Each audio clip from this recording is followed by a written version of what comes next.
Okay. Hi, everybody. Welcome to finally the long awaited, or not necessarily awaited, because I can't, say how many people are actually have been waiting for this, but we've been talking about doing this for a very, very long time. I've been talking about doing this since before I realized that I was going to be doing this with Spacepan and Our Cat's Gay. I was hoping to do some sort of a gay to do this. And so here we are, the Gaytriarchy podcast. Welcome, gays of the internet who aren't feminists. I assume that you wouldn't be feminists if you even tune into something called the Gaytriarchy podcast. They could be doing it because they have a trigger addiction. Intro's not over. Shut up. So welcome. I am your host and founder, Prince of Queens, and these are my two co-hosts, Spacepan and Our Cat's Gay, that I might get rid of at any moment, but probably not. We've just never done this before. And I wanted to say, have you noticed that the decadent party that was the Obama years is over? Are you in rehab? Have you realized after coming down that you're miserable, that your life is crappy, and that any resource that is intended to help you might just happen to be run by fucking feminists and doesn't really help you at all? Well, don't go. Instead, listen to this goddamn podcast. All right. So, here we are. I don't really have much more to say about the purpose of this. If I would assume that the only people that are here right now for this first one are people that are already familiar with my channel, and I have, a playlist that's over 20 videos long, that I could add more videos to, devoted to gay men and feminism and SJWs and things like that. So you guys could go kind of watch that if you want a little bit more backstory. But why don't my co-hosts introduce themselves and how they became interested in making this type of content on YouTube. I'll give you guys a brief introduction.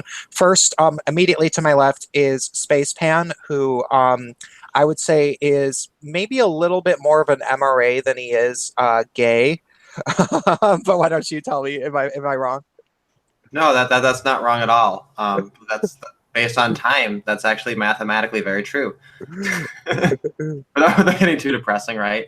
But no. So basically, I am a little bit different from other MRAs because for me, I was kind of watching YouTube a little bit casually when I was in college, and I was on the Ron Paul group back in 2008. And Stefan Molyneux had actually put out a video. It's one of his most famous ones from that time period, which was the truth about voting. And it was deliberately directed at Ron Paul kids. And it had a whole message about how philosophy is the true path to freedom over politics. And it really kind of set me on a different sort of a path. So anyway, by the time I had finished my college degree, I kind of filled the void with just more fucking YouTube.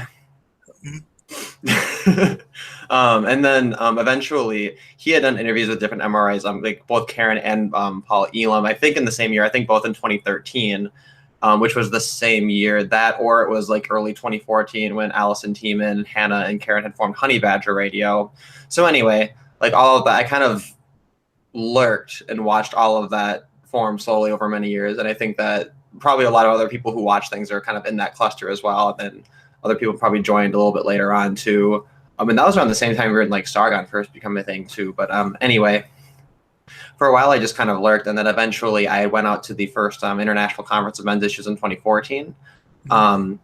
And there, that was where I had actually gotten to meet like-minded people and actually had different conversations and everything. And that time I still kind of had the delusion that maybe it was only third wave feminism that had gone off the rails. It wasn't until I had gone there and then listened to Karen's speech there and really gotten kind of more, just deeper into it, that I had realized that it was actually, the entire movement. Yeah, and it always has that. Exactly. So people have all kinds of different definitions of the red pill. My definition of the red pill is that it's when you regain the half of your humanity that you actually have to learn. And I think that basically we're born with our half of our humanity that is empathetic and has care and concern for women, and we have to learn the other half toward men. And I don't think that humans have ever done that. And that's kind of my basis for understanding gender relations. And the really fucked up thing is that actually seems to be largely the case. That's actually a pretty interesting way to look at it. Yeah, and I'd rather have not be the case. But anyway, so I rambled enough, but that's a little bit of my background. No, I like it when you ramble. But for the audience, one thing that I've never really been clear about, I've never really asked you, even though we've been friends, like online friends for years now. When did you come out as gay? Because you obviously it was pretty young, because you sound super gay. I actually never formally did. I just kind of accepted that. Basically, what happened was when I went to college, I was just out in college because at that point you have like a new identity. So anybody who met me from that point onward just knew that about me. And it's something that I only bring up when it's actually relevant, which isn't very often because it's only relevant if I'm like in the literal act of like dating, basically, which I just like I don't fucking care. I don't do that really. So it just doesn't come up. I've actually had people say to me that they can't perceive of me as like being with anyone. They just think it seems like appropriate that I'm just like always single, which is I don't know how to take that. Like that's just like I've just been told that. But anyway, so basically, and this is actually something too. One thing that Molyneux was into early on, around the same time period he first started, was so this unschooling and this peaceful parenting. And it's one thing that I think that parents particularly tend to screw up on with gay children is that a lot of them think that, oh, if you're kind of opening and accepting, you don't shame them, that's good enough. But one part of it too is that I think that a lot of these statistics that are affecting like gay men or anything, I think that a lot of it is really unparented people, because if you're gay and closeted, like you don't have parents basically, right? So the way I see it is that insofar as I have like any kind of dating or whatever, like I don't have parents who are like in my life in that way because they weren't there, when I was younger. So therefore it's kind of like you're on your own. So it's sort of like you have like an orphan identity sexually, if that makes sense. Okay, that bit I didn't entirely follow, and I might have to go and listen to again. But a lot of what you say does really make sense when you get kind of heady. You have a philosophy degree, and I can't always follow what you're saying. But then I listen to it a few times, and I'm like, oh, that actually does make sense. And I appreciate that about you. That. Okay, so I didn't know the explanation that you sort of just like were gay at college and you didn't ever formally come out, but okay, so that makes sense. I see it is like straight people don't have to come out, so why should gay people? And like that, I've always just kind of despised that presumption, and I feel like it should be the same way. It should be an organic thing. Like you should just kind of know, and I kind of just lived that model in my own life, even though that's not exactly where the standard is, I guess. Yeah, for me, I always tell people I didn't come out. So I came out when I was 14, and I like to tell people that I didn't come out. I surrendered because my parents, my mom especially, and my sisters they thought that I was allegedly, and I don't know if this is true. Allegedly, my mom was telling my sisters that I was gay since I was like, 3, I believe.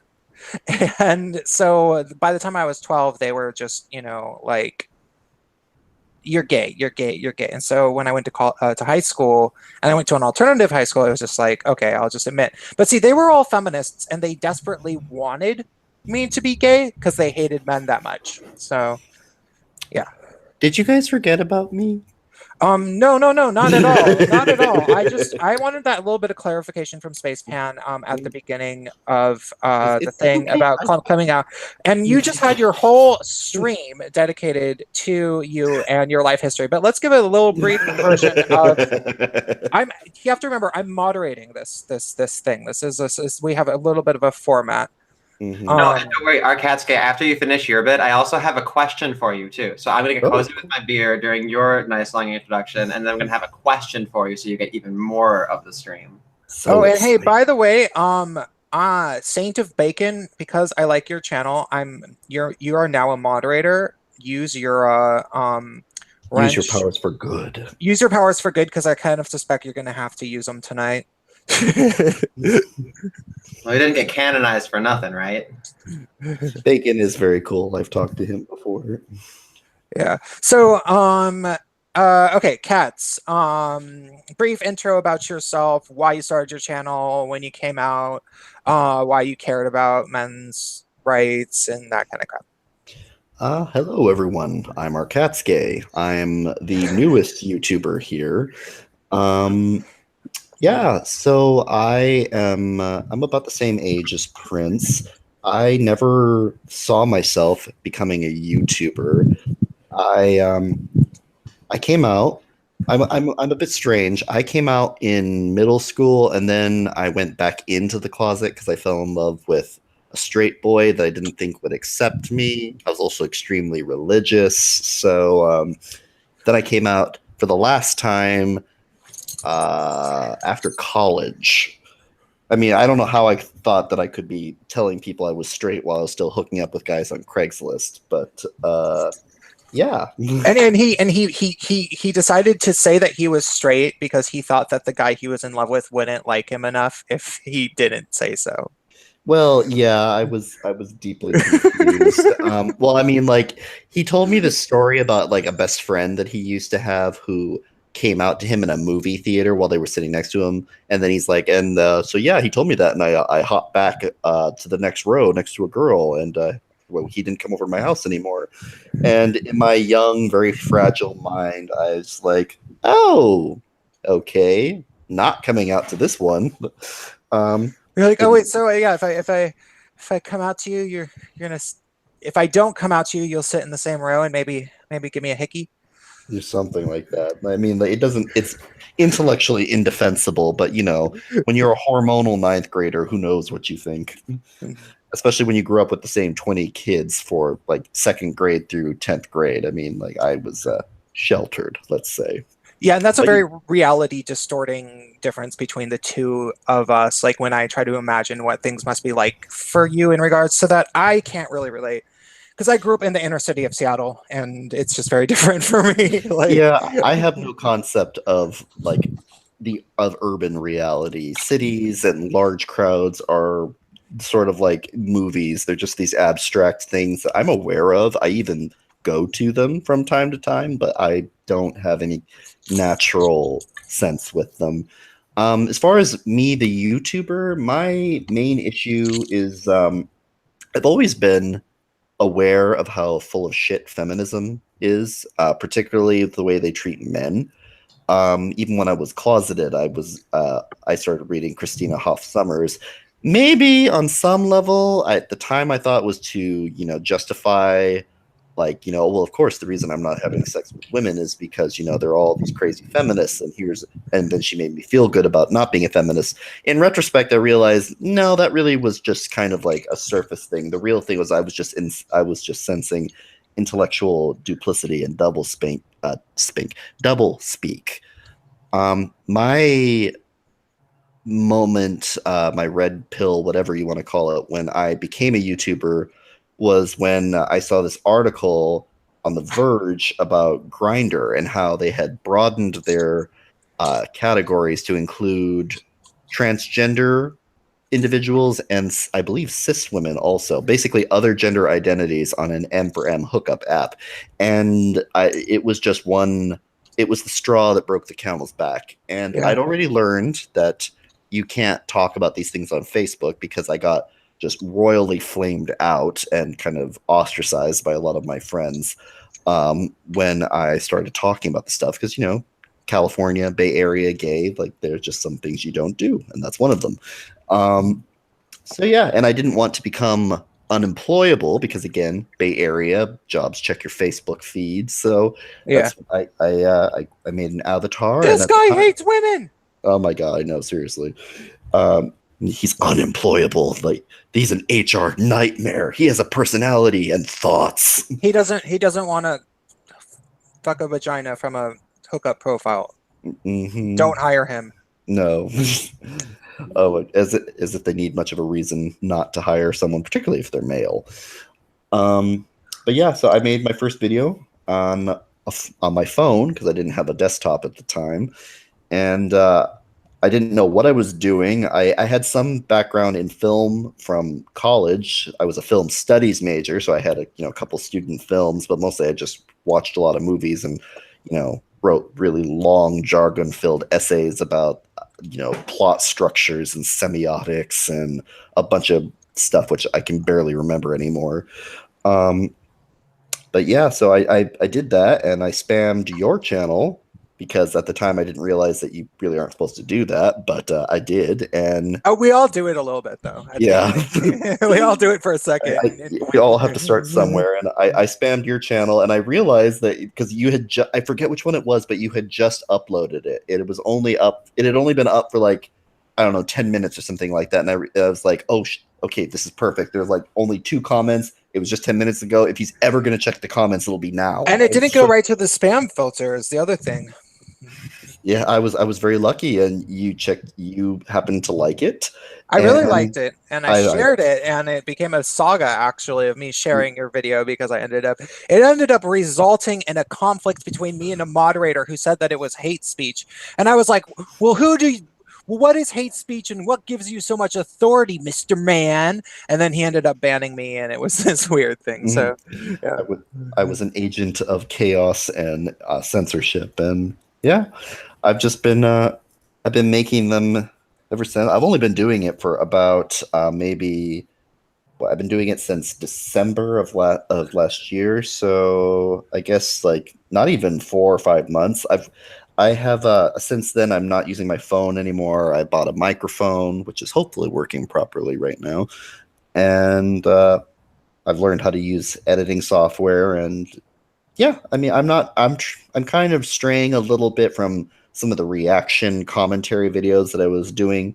A lot of my early videos, honestly, I was just experimenting with editing and trying to figure out what the hell I was doing. And I've kind of starting to get a sense of like what works, what doesn't, what I like to do. And well, I'm really happy because I've got about 350 people right now who, for whatever reason, are interested enough to click an icon and find out when I'm making more stuff.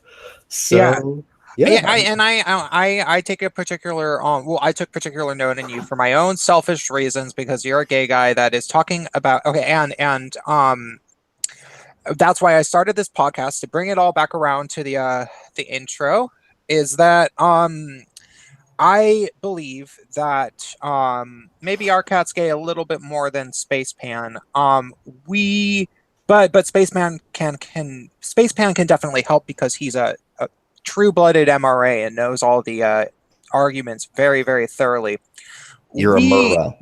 We are gay guys who want feminism out of gay male reality as much as we possibly can. We want to basically say, no, we do not want anything to do with your patriarchy theory nonsense.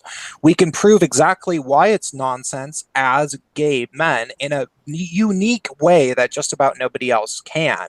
Because there's so many things about us intrinsically as gay men that prove that they're little theories that, all men do. Like, men wake up every day with the intent of, oppressing women, and that's what drives us from, dawn till dusk.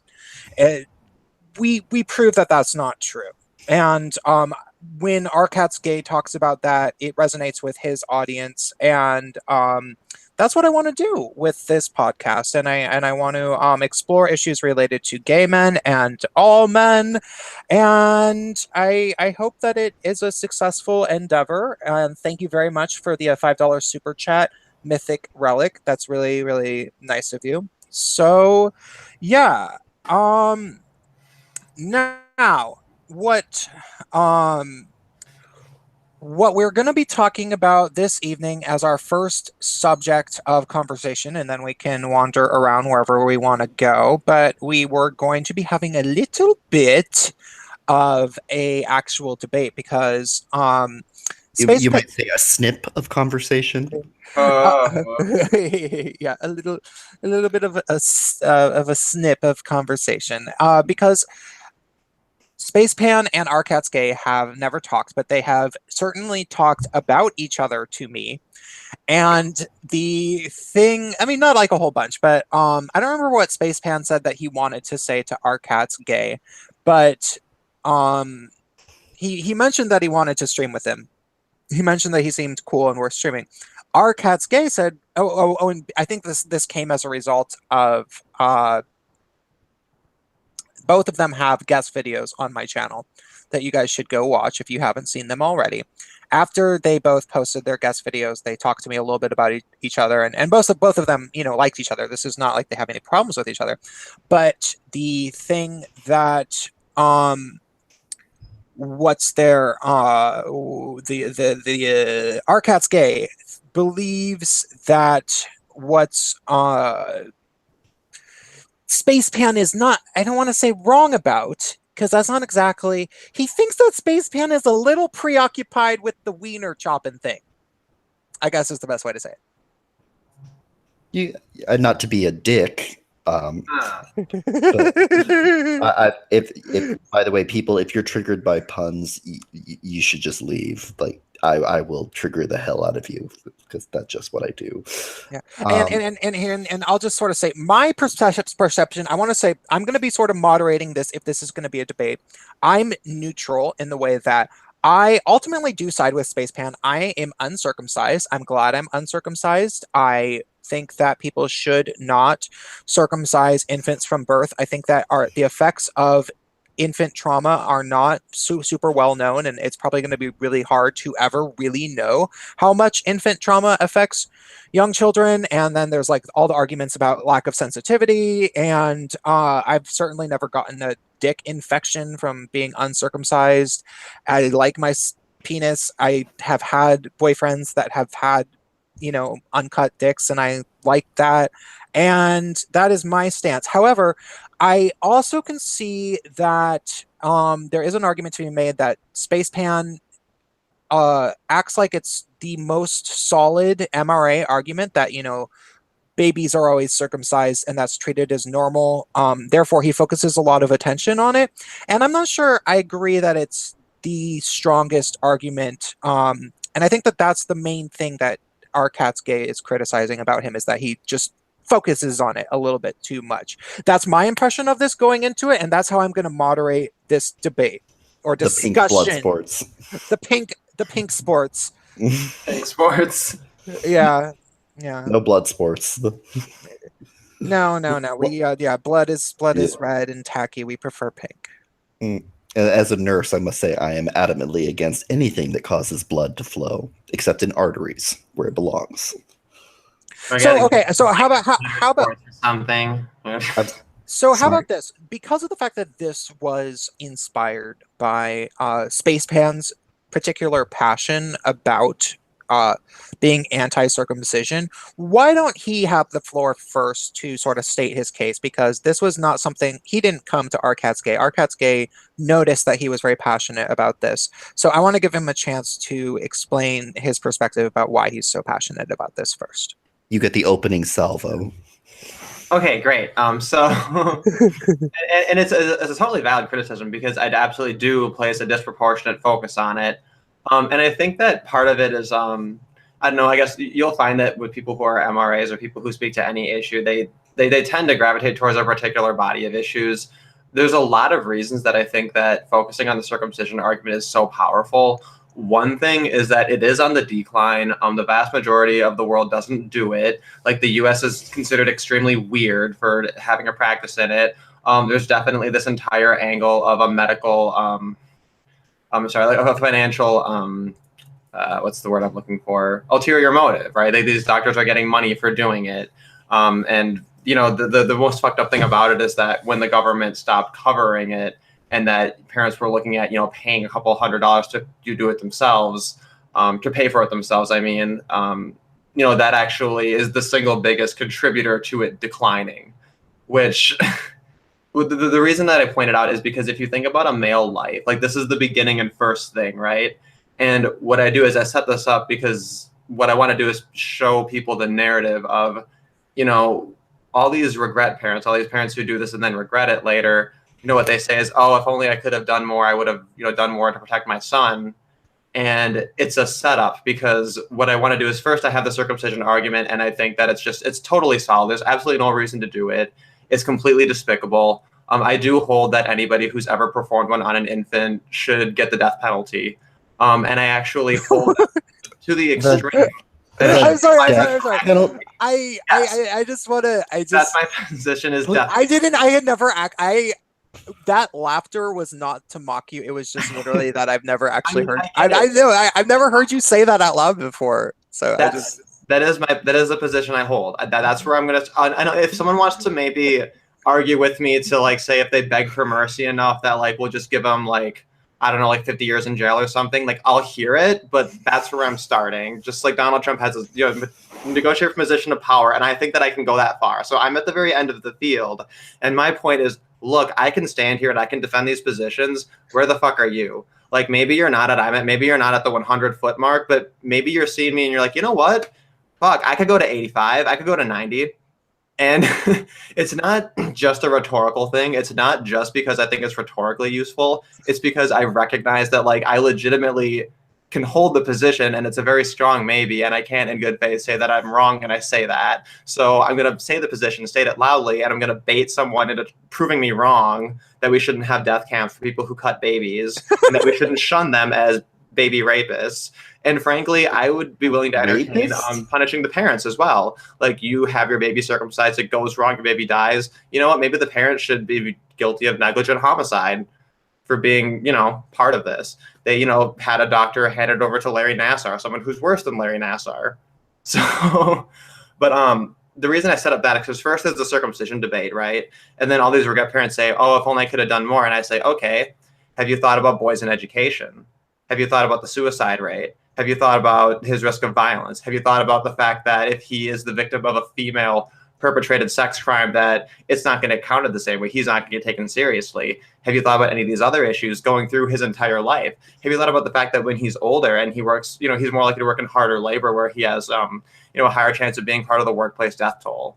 Or maybe he's going to have his body break down and have a chronic pain condition and then get addicted to a medication that he was prescribed for, and then be shunned as a drug addict in his dying days, right? And like, this is like, the suicide rate, I absolutely lay it at the feet of feminists. Like, I know that might sound ridiculous and over the top, but like, I think there's a case to be made, and I'm throwing it out there. So yeah, okay, so I start with circumcision because I have a question. Okay. I filibustered. Sorry.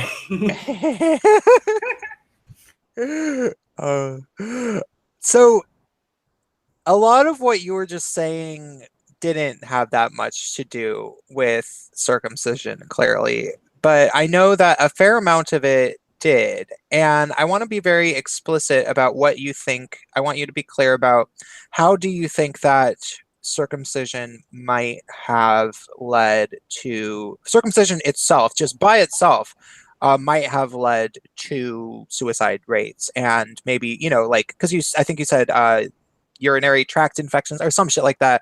Clarify your position on that.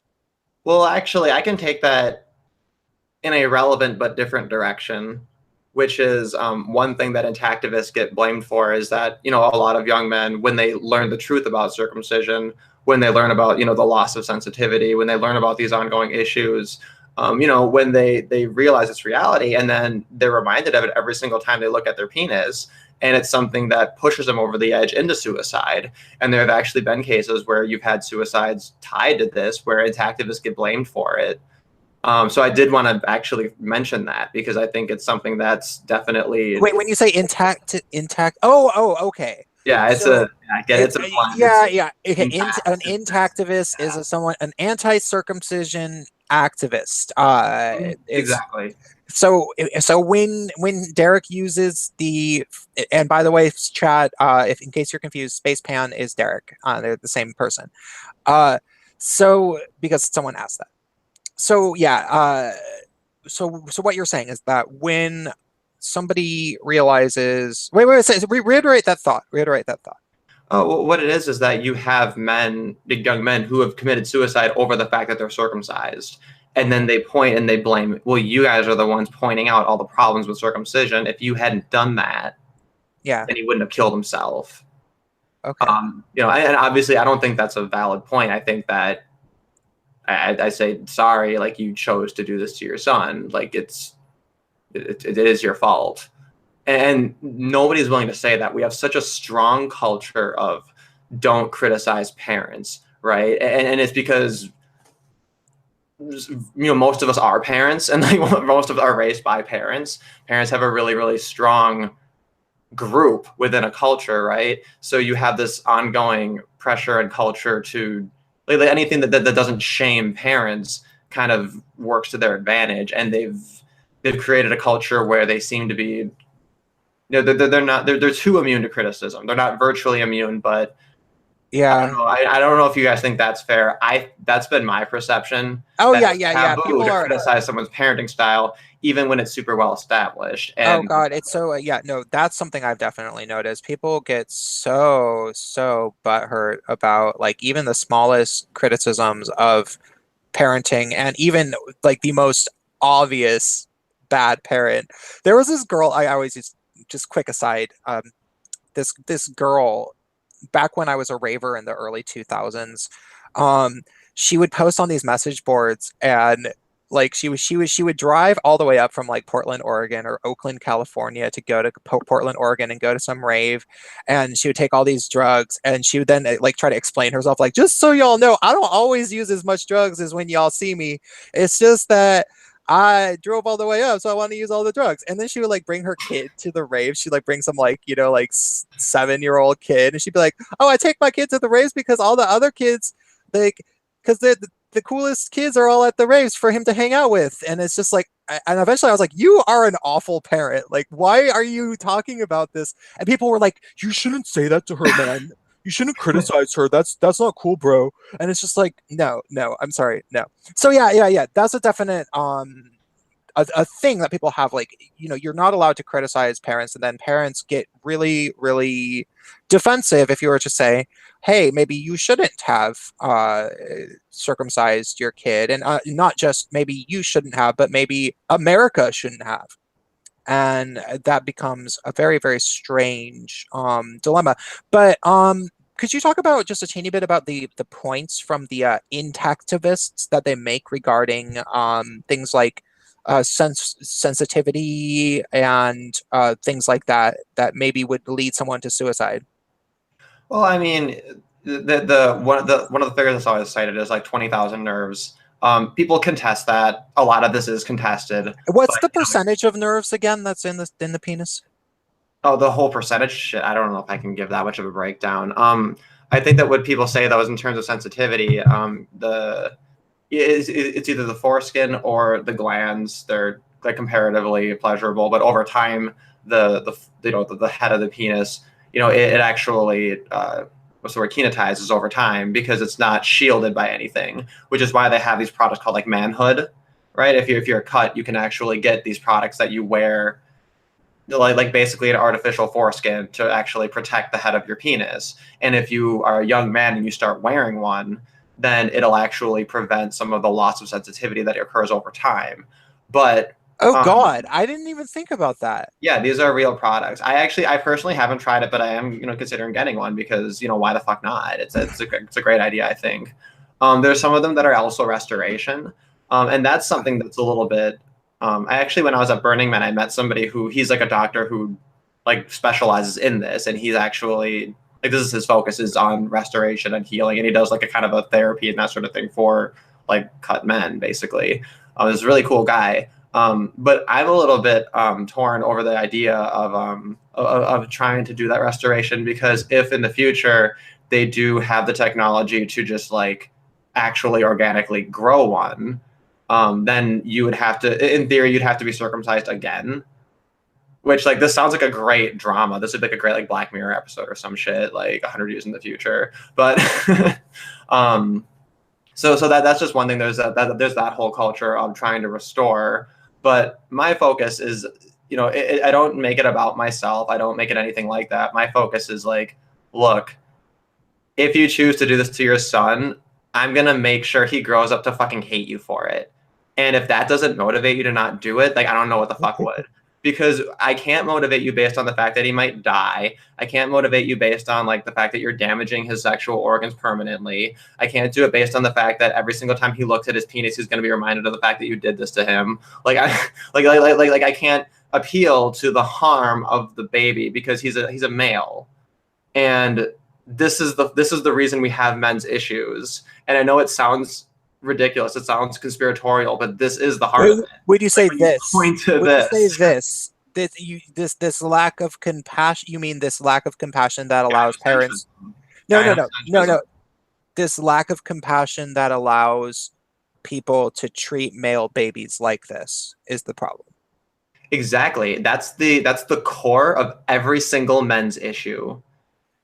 Is our willingness to cut infant male penises, basically. I mean, not really, because I think what you mean is that you're spared from this one, but that's emblematic.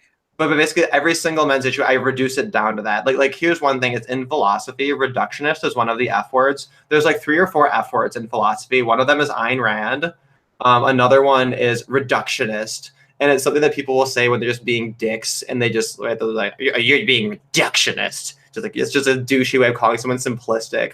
I am a reductionist. I'm a proud reductionist. We need more of that. We have too many sophist fucking cons just jacking shit up arbitrary levels of abstraction just to do their stupid fucking dances to justify their bullshit. We need people to just take philosophy and break its fucking clay feet and bring that shit down back to earth. And that's what YouTube does. That's what like just all of this shit on YouTube does. Okay. Sorry, but anyway, I was going to bring back to the point. So the point is, it hurts all the sensitivity, and then any tissue that you amputate, like that tissue doesn't feel anything, right? So if you remove penis and you have less penis, it means you feel less with your penis, right? Like, I don't understand why it's even contested. It's so fucking obvious. Of course you experience less sexual pleasure if you have less of your fucking sexual organ. It's a fucking no-brainer. Like, people make all kinds of creative arguments about like, oh no, nerves actually grow around and rewire themselves. And it's like, no, that's not a thing that's happening here. It's not a thing. You're severing nerves. They're fucking dead. They're toast. And a lot of this technology that may or may not regrow foreskins, it might not even be able to regrow like nerves or whatever. Like we're looking at solutions where like one of them might regrow some sensation, one of them might regrow some of the form, but they're like incompatible. But the other point I want to bring up too is with intactive arguments, and this is my last point, which is that usually these arguments go this way. When you're trying to convince a parent, you say, well, you wouldn't do it to your daughter, right? We immediately make it about the female side of it. And that's because feminists partitioned the issue, right? Like we learned about genital mutilation, and then feminists made it only a girls' issue, even though all the places that cut girls also cut boys, pretty much. So there's no reason to make it a gendered issue, except that when you make it only a girls or only a women's issue, it's easier to get funding, even if like just the fact that the males are there like makes it less likely to get funding. It's really fucked up. Like there's so many good reasons to be an MRA. It's like so ludicrously ridiculous, like how neglected the issues are and how like powerful they are, like how much of an insane travesty that is that they're ignored. Like nothing else is like it. Like nothing since like fucking chattel slavery has been like this. And I would even make the argument that the body of men's issues taken together could even compare to that. But anyway, the point is that you can compare it to FGM. There's multiple kinds of both male and female genital mutilation. In the United States, there was a point where they actually had immigrants coming over and they wanted to practice a form of FGM. And they tried to make a compromise with the doctors to say, hey, can they just like prick it a little bit, right? Something totally minor, something that compared to a circumcision is like a walk in the fucking park. And the government lost its shit and was like, fuck you can't fucking do that to little girls. So the double standard is like very, very well established from every single angle. And usually what you find is that parents who are going to go ahead and cut their son don't know anything the fuck about it. They've just decided to do this because they're just mouth breathing idiots who just like aren't paying attention. The end. Okay. So I just wanted to mention that one of the things that I found interesting about male circumcision is that when men lose their sexual pleasure in life, you know, like if they lose nerve functioning due to the fact that their foreskin was cut off, and then eventually, after years and years of the head of their dick rubbing against their underwear, they lose sensitivity. They become a lot more likely to commit suicide, and they also become a lot more likely to just become generally demoralized and therefore easier to control, I believe. And I think that people should look at that as sort of a general, because I am a tinfoil hat kind of a guy, motivation for why they might have instilled this as the norm. And yeah, that's just all I really have to say about that. So, cats. What do you want to say at this point? Wow. So, Spacepan, you are you're very smart, I can tell. You have said a lot of things that I have never heard. I can't say I agree with all of it, but I can see your thought process. Are you familiar with Eve Ensler? Yes, I am. Yeah, she's quite the character. Yeah. Are the vaginas in the house? Yeah. I'm going to say this, and I mean this in a constructive way, not in a combative way, but honestly, you're like her.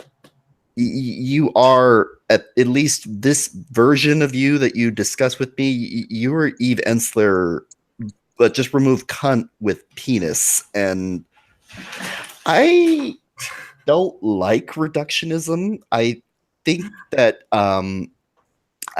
I remember I wrote an essay about the vagina monologues when I was in college, and my personal theory on Eve Ensler doesn't exactly line up with what I would say about you, but so Eve Ensler, I believe, wrote the vagina monologues. For those of you who don't know, a really bad series of monologues where an older Jewish woman, who I believe is a lesbian, just basically screams the word cunt and makes up a lot of unusual supposed oral histories, but in my experience were basically just a lot of women being way too anthropomorphic with their vaginas, like talking about how pubic hair was like protecting them, and like the men were pedophiles if they didn't want their bush, and if your vagina could talk, what would it say? Just really ridiculous stuff.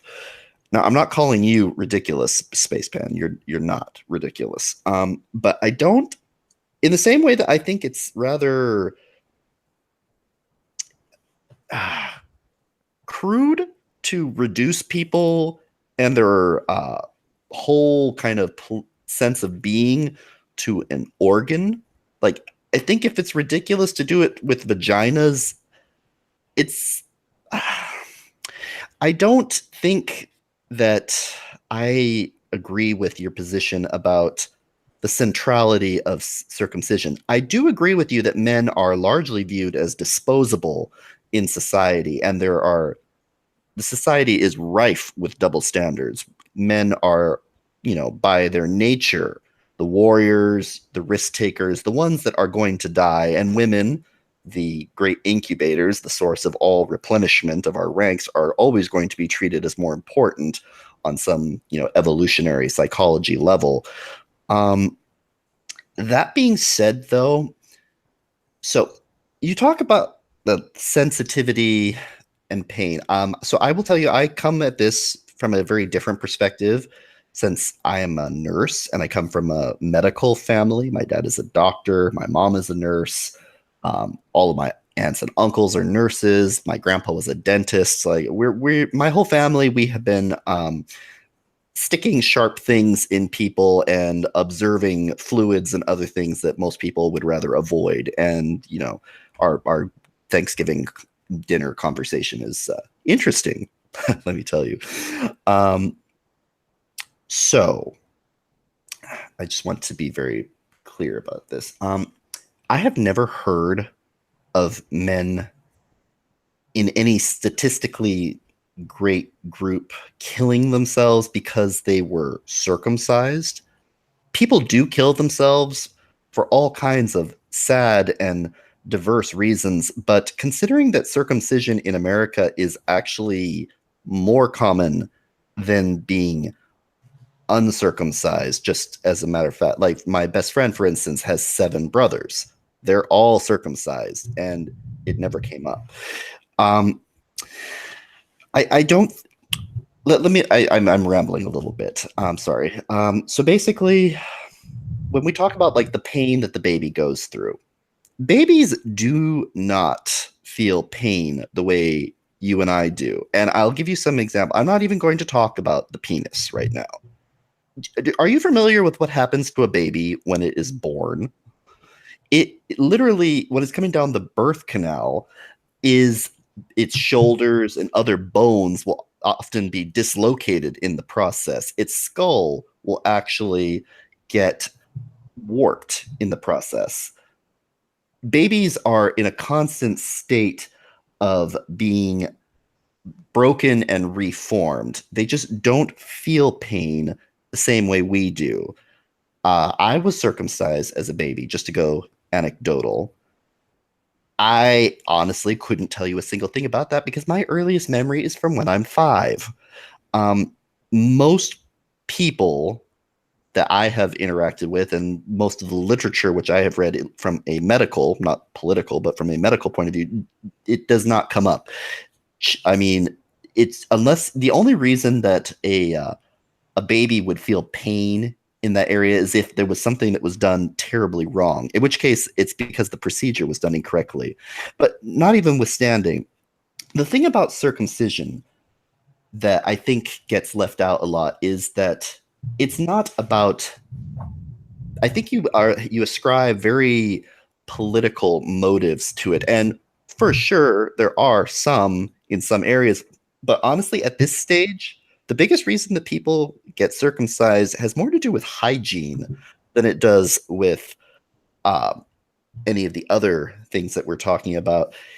In the third world in particular, it's very effective in order to prevent the spread of disease because an uncircumcised foreskin is a very ideal place for bacteria and other viruses and infections to develop. Now, the argument saying that, well, that can be prevented with meticulous hygiene. Yes, lots of things can be prevented with discipline and meticulous hygiene. Cavities are very easy to prevent, but people get them all the time. As a nurse, I can tell you I have seen many, many, many, many penises that were poorly maintained. And as a result of that, people with infections, people with viruses, because there's more tissue to tear. On the argument of sexual pleasure, I can't speak to that. My penis and I have had many grand adventures together. And as far as I know, I've really enjoyed it. I feel like comparing the amount of pleasure that one person has versus another is very subjective because every single person is wired differently. My husband, for instance, has overactive nerves. He has fibromyalgia. He is in constant pain all the time. And then sometimes he's numb from things that are not objectively painful. They just are to him. In the same way, some people are more sensitive and less sensitive all over their body just by the way they are. I think also another argument that has been made in regards to that, assuming that even the sensitivity or subjective experience wasn't an issue, there's reduced sensitivity often leads to longer sexual intercourse. Hence, like why we have numbing lubricants and what is really how we usually as men judge our virility. It's not by whether or not we have some tissue around our penis or we don't. Usually, and let's be honest, we're gays. What do we care the most about a dick? It's not whether it's cut or not. It's how big is it. And there's nothing you can do about that. Wait. Gotta insert myself. I don't think that's entirely. You want to insert yourself, Prince? Yeah, I gotta insert myself into that. Okay, well, I am a size queen, but for a lot, it's not always true. But I would say the majority of gay guys would prefer a nice, 6.5, 7 incher to like just some fucking 8, 9 inch fucking thing. but they're never going to say that they're going given the choice between like if the only difference between a penis is like, okay, this penis you don't know how big it is, but it's cut or not cut, versus like, oh, he's got a big dick. No, a lot of big it guys, is. a lot of guys like uncut dicks. Okay, yeah, true. I We can, all I have can, our. I can tell you from personal experience as an uncut dude. Well, then we come down to just preferences. I mean, I personally prefer brunettes to blondes, and I don't particularly like freckles. But that doesn't necessarily mean that they're not attractive. But Well, you coming think that like preferences should be consensual, right? Like people shouldn't be like forced to like Wait, have a dick that's wait, big. that's the. I want Katz to finish his thought. I just wanted to insert myself Okay. real quick. Mhm. But I want him to have sort of the table in general. Okay, I'll finish up in just a second. So, as far as like whether or not, yeah, whether or not it is a good or a bad thing objectively, which I don't think it's possible.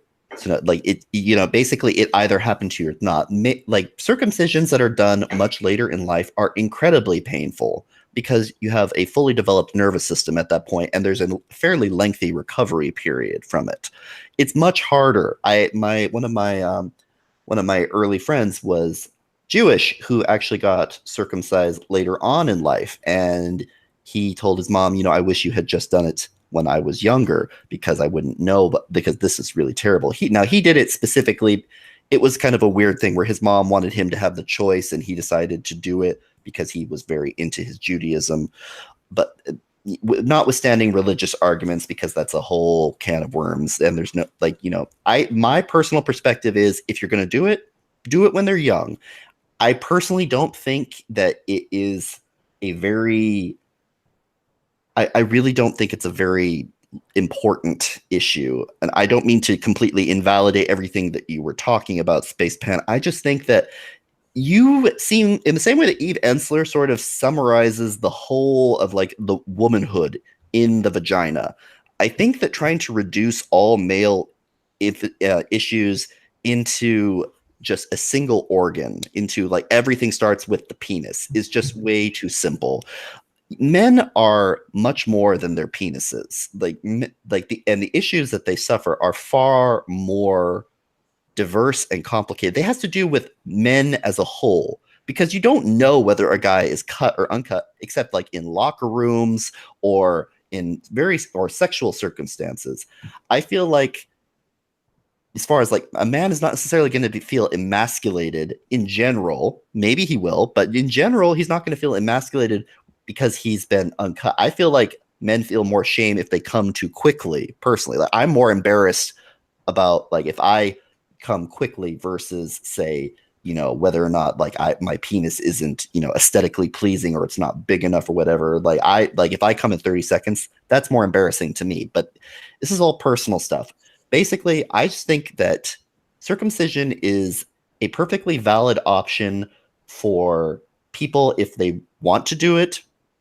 And it is something that is not necessarily going to impact a baby in any way that I have ever come across in my professional life and studies. I've never seen any statistically large complication with that, any more so than the statistically people fall apart as they get older and as they live based on their circumstances and their choices.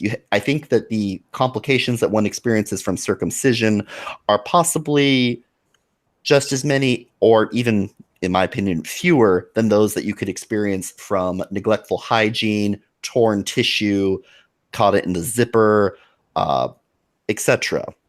I think that it just is.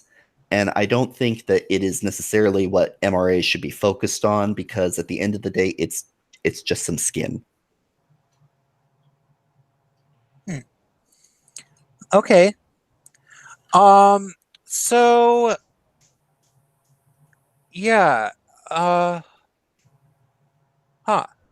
I uh I don't I feel like I'm in the obligatory moment as a facilitator where I should try to reiterate the positions again, but I guess if people are just tuning in, Derek is very, very passionate and adamant, and he believes that um, my reiteration would be something like that. He believes that circumcision is emblematic of the fact that people don't care about males, and that even when males are babies, the very first thing that fucking happens to them is that they get dehumanized in this way that will affect them for the rest of their lives.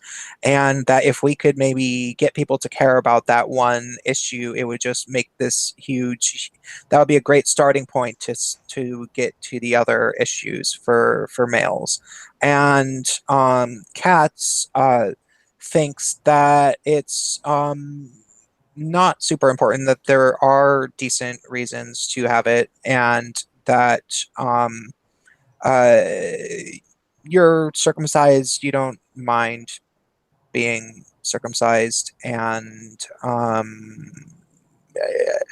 sorry, I can't remember all of the pro circumcision arguments that well. It's But in the third world. It is been shown to be a fairly effective way of reducing transmission of communicable diseases, particularly HIV and syphilis and other bacterial infections, because in developing countries where there aren't necessarily access to things like clean running water, soap, and other things, maintaining rigorous personal hygiene is just frankly more difficult. sure, okay, but for the sake of this discussion, can we It's actually not true, though. I mean, wait, wait. I don't. You guys. I don't even. Sorry, I have to mention that because Okay. what that amounts to is a human experiment perpetrated by white people on black human experiments. To cut their fucking dicks off and then to make up a fake excuse for cutting off babies' foreskins in America. Like, that's what I think. That's what Okay. So I think I've actually heard Derek explain that the study that has been used to cite that that it's a good idea is based around a bunch of people that were basically allegedly guinea pigs.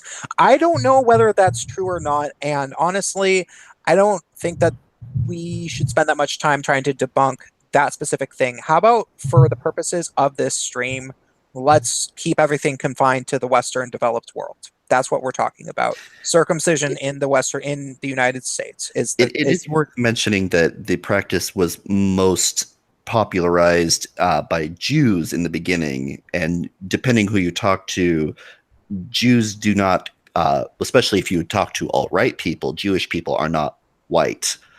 I'm not saying that the data that we talk about, Wait, I'm sorry, what? Circumcision. I mean, I don't really care if it's whites or Jews perpetrating it. Like, well, no, I mean, you specifically said like an experiment for. You specifically said it was an experiment for white people. Right, and that's fair. Yeah, that's fair. And I don't know. I don't know which percentage of Jews are involved. I don't know. I guess I haven't looked into that deeply. But I mean, it's pretty central to their religion. Like, babies feeling pain. And babies in utero feel pain. I know you're saying they feel it differently, but like these arguments about coming from the medical community, I really think that a lot of your resources and community it's American. And, in American medical textbooks, often they don't even have any mention of foreskins unless it's regarding how to remove it. And like, if you look at medical, like there's really no major medical groups that even recommend it. And even that recent statement put out by the CDC where they said that the benefits can outweigh the risks or whatever. And like, that's just a logically untrue statement. It's actually a lie because, the risks include death. So they're literally saying that in their okay. Well, the risk of being alive is a risk of death. Literally any time from the moment you are born, you are going from one circumstance to another that literally in a worst case scenario could involve death. Right. I mean, so for God's sakes, circumcision, you're okay with infanticide. No, that's not what I'm saying. What I'm saying is literally any kind of medical procedure, regardless of what it is, has the potential of death. That doesn't mean that it's going to do it. The potential of something happening, like, 1 out of 1,000 or something like that, does not mean that you are essentially condemning someone to death. I mean, for God's sake, like Monty Ohm, one of the most beloved YouTube animators, died of a cat allergy. I'm not saying anything bad about cats, but it's something that can happen. You could die from literally anything.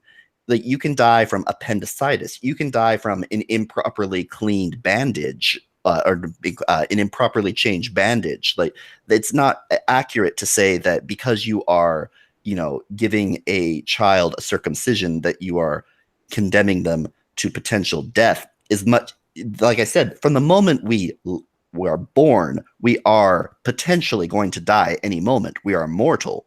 We are fragile, delicate organisms. And you just have to look at the cost and the benefits and, just the circumstances. Infants dying from circumcision, that's not a statistically relevant or a significant group of people. It just doesn't. So okay. happen. So I think I think I can paraphrase your argument, and I think that we can be on the same page. What you're saying is that, sure, maybe infants do die from being circumcised, and that's a thing, and that's sad. But at the same time, people also die from fucking staph infections that can be transmitted through foreskins, and so like in the end, it's hard to say. Like, we can't really quantify what leads to more what based around health concerns, because there are actual health issues that can maybe somehow arise later in life, maybe. And we do study the kind of things that lead to death, particularly in hospitals, because let me tell you, when someone dies in a hospital, particularly a baby, it's not like, oh, yeah, we lost another one. It's literally, oh my fucking God, a baby just died. What the hell just happened? And it is poured over and it is studied. You know what we spend most of our time doing in the medical profession? Paperwork, documentation. What did you do? How did this happen? Like, was this done? Why wasn't that done? But if babies were dying because in any causal relation to circumcision, it would be a known thing, because the loss of a baby, particularly in America, where like infant mortality is incredibly low, say again compared to the third world, it is no, as they say, like, to quote Game of Thrones, it is known, Khaleesi. Right. Well, and that's one of the reasons it's so hard to track, is because what they do is they cite different kinds of reasons. It could be hemorrhaging, it could be something different. The other thing too is infant males they're much more vulnerable. They have weaker immune systems too. So what happens is you have these complications that are related. I've never heard that. Circumcision. So there are ways that they muddy the waters of it. If you look up the Bollinger study, Bollinger. He's the one who has the study that I think is the most cited, that cites like around 116 deaths on average. I forget what exact time period he used. There are some people who contest it, for some of the reasons I cited, because obviously we're dealing with like complications, meaning that they're going to cite multiple issues in the cause of death. And I guess you'd be more familiar with like the format of those kind of reports than I would be. Yeah, I would. But the other issue too is I just wanted to respond to the argument that oh, you could die from anything. It's the exact same argument people make whenever you have a terrorist attack, and they say, oh, you guys are all freaking out over Islamic terrorism, but like, look at how many car accidents there are. Look at people struck by lightning. Look at cancer. And it's just whataboutism. The issue, what makes it different, is that this is something preventable. This is something that, like, imagine if for every single woman being raped, it would be prevented if her parents didn't consent to it. And basically, that's what we're looking at in the case of the United States, except it's worse than rape. It's part of your body being permanently removed without your consent. People have their tonsils removed all the time. That doesn't necessarily mean the human body is not perfect. Wait. Actually, that it's interesting that you say that. Somebody in the chat just brought up amputees, and they wanted to. What would you say, Katz, in response to this notion that, like, people get things removed, and there's a chance of things going wrong during the procedure, but then you would definitely die if you kept the limb on. Like, how would you? Well, wait. Now, you're saying how would I respond to like if wait, someone? let me read let me read the comment again. Okay, Okay. asking about amputations. Then those are unique to circumcision. Can't think of any other procedure that can cost a child his dick. I misread it, and I mean, if you're gonna use that excuse, you can cut girls. Why can't we cut girls then? God knows they fucking need it. Look at the feminine hygiene aisle. Like, we could be cutting little girls, and we could be saving them all the trouble from UTIs. Why aren't we giving them designer vaginas for their future husbands? Okay, so I'm just going to say this, and I mean this in I don't mean this in a like aggressive way, but I think you're ignorant of biology in the case of women. The vagina hygiene is not an issue for vaginas in the same way that it is for a penis. The vagina is literally self-cleaning, and it's an internal organ. It's an entirely different kind of procedure. Yes, no, vaginas are. I'm not saying you can get sick. Anything can get dirty, but no, vaginas are largely self-cleaning.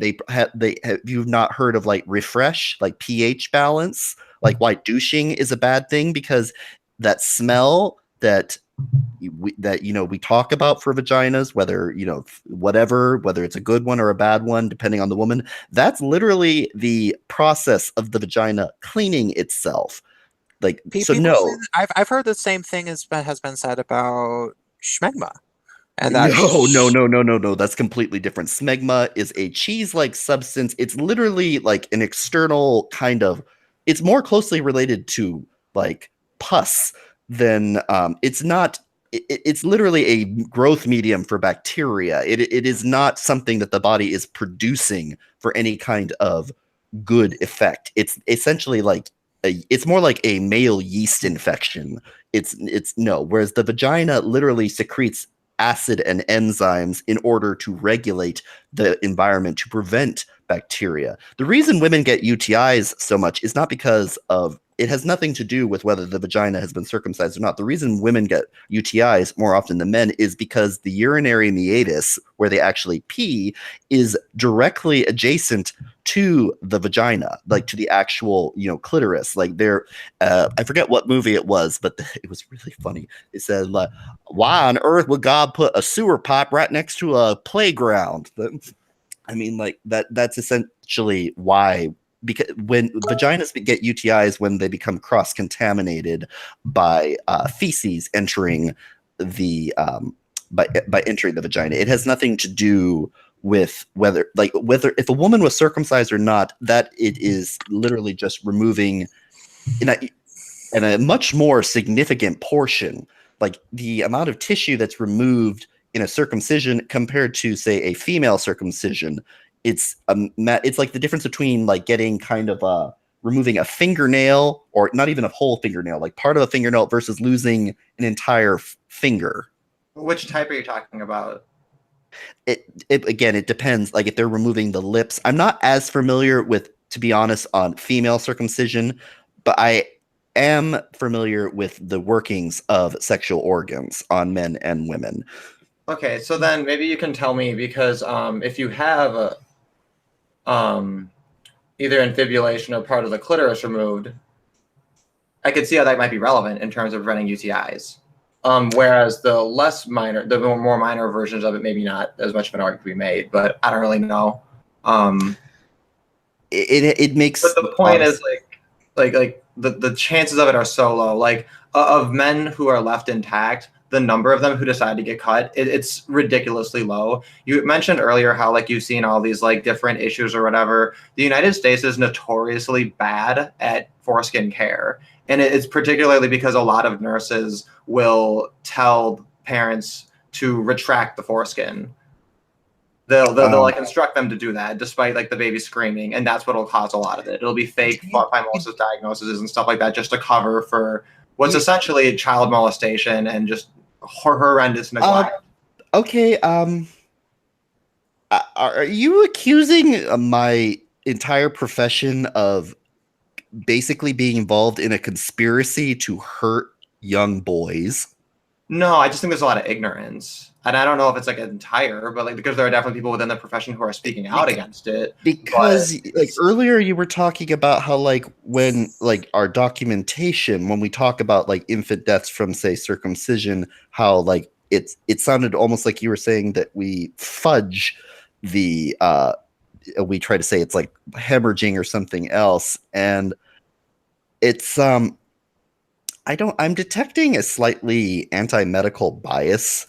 And I'm not trying to be defensive about it. I just want to be clear because I am familiar with the position, and I admit that I am biased since I am a member of the medical community in that sense. But as far as babies screaming, so I have not newborn, but I have very young nieces that are that I'm very close to. Babies scream about literally everything.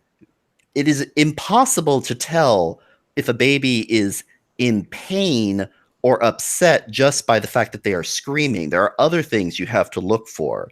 My nieces will scream till they are red in the face, and you will think that, like, when I babysat, I thought that they were dying many, many times. Now, I'm not saying that babies can't feel pain. Of course they can feel pain, but again, a baby is not neurologically developed in the same way that a person is, or a fully grown person. Of course, they're people, but it is not. It is not the same to say that, like, because a baby screams when you pull back the foreskin, that they are in pain. Babies scream when they're disturbed. They scream when they have a bowel movement. They scream when they have gas. Babies scream. Yeah, period. That's true. I will have to.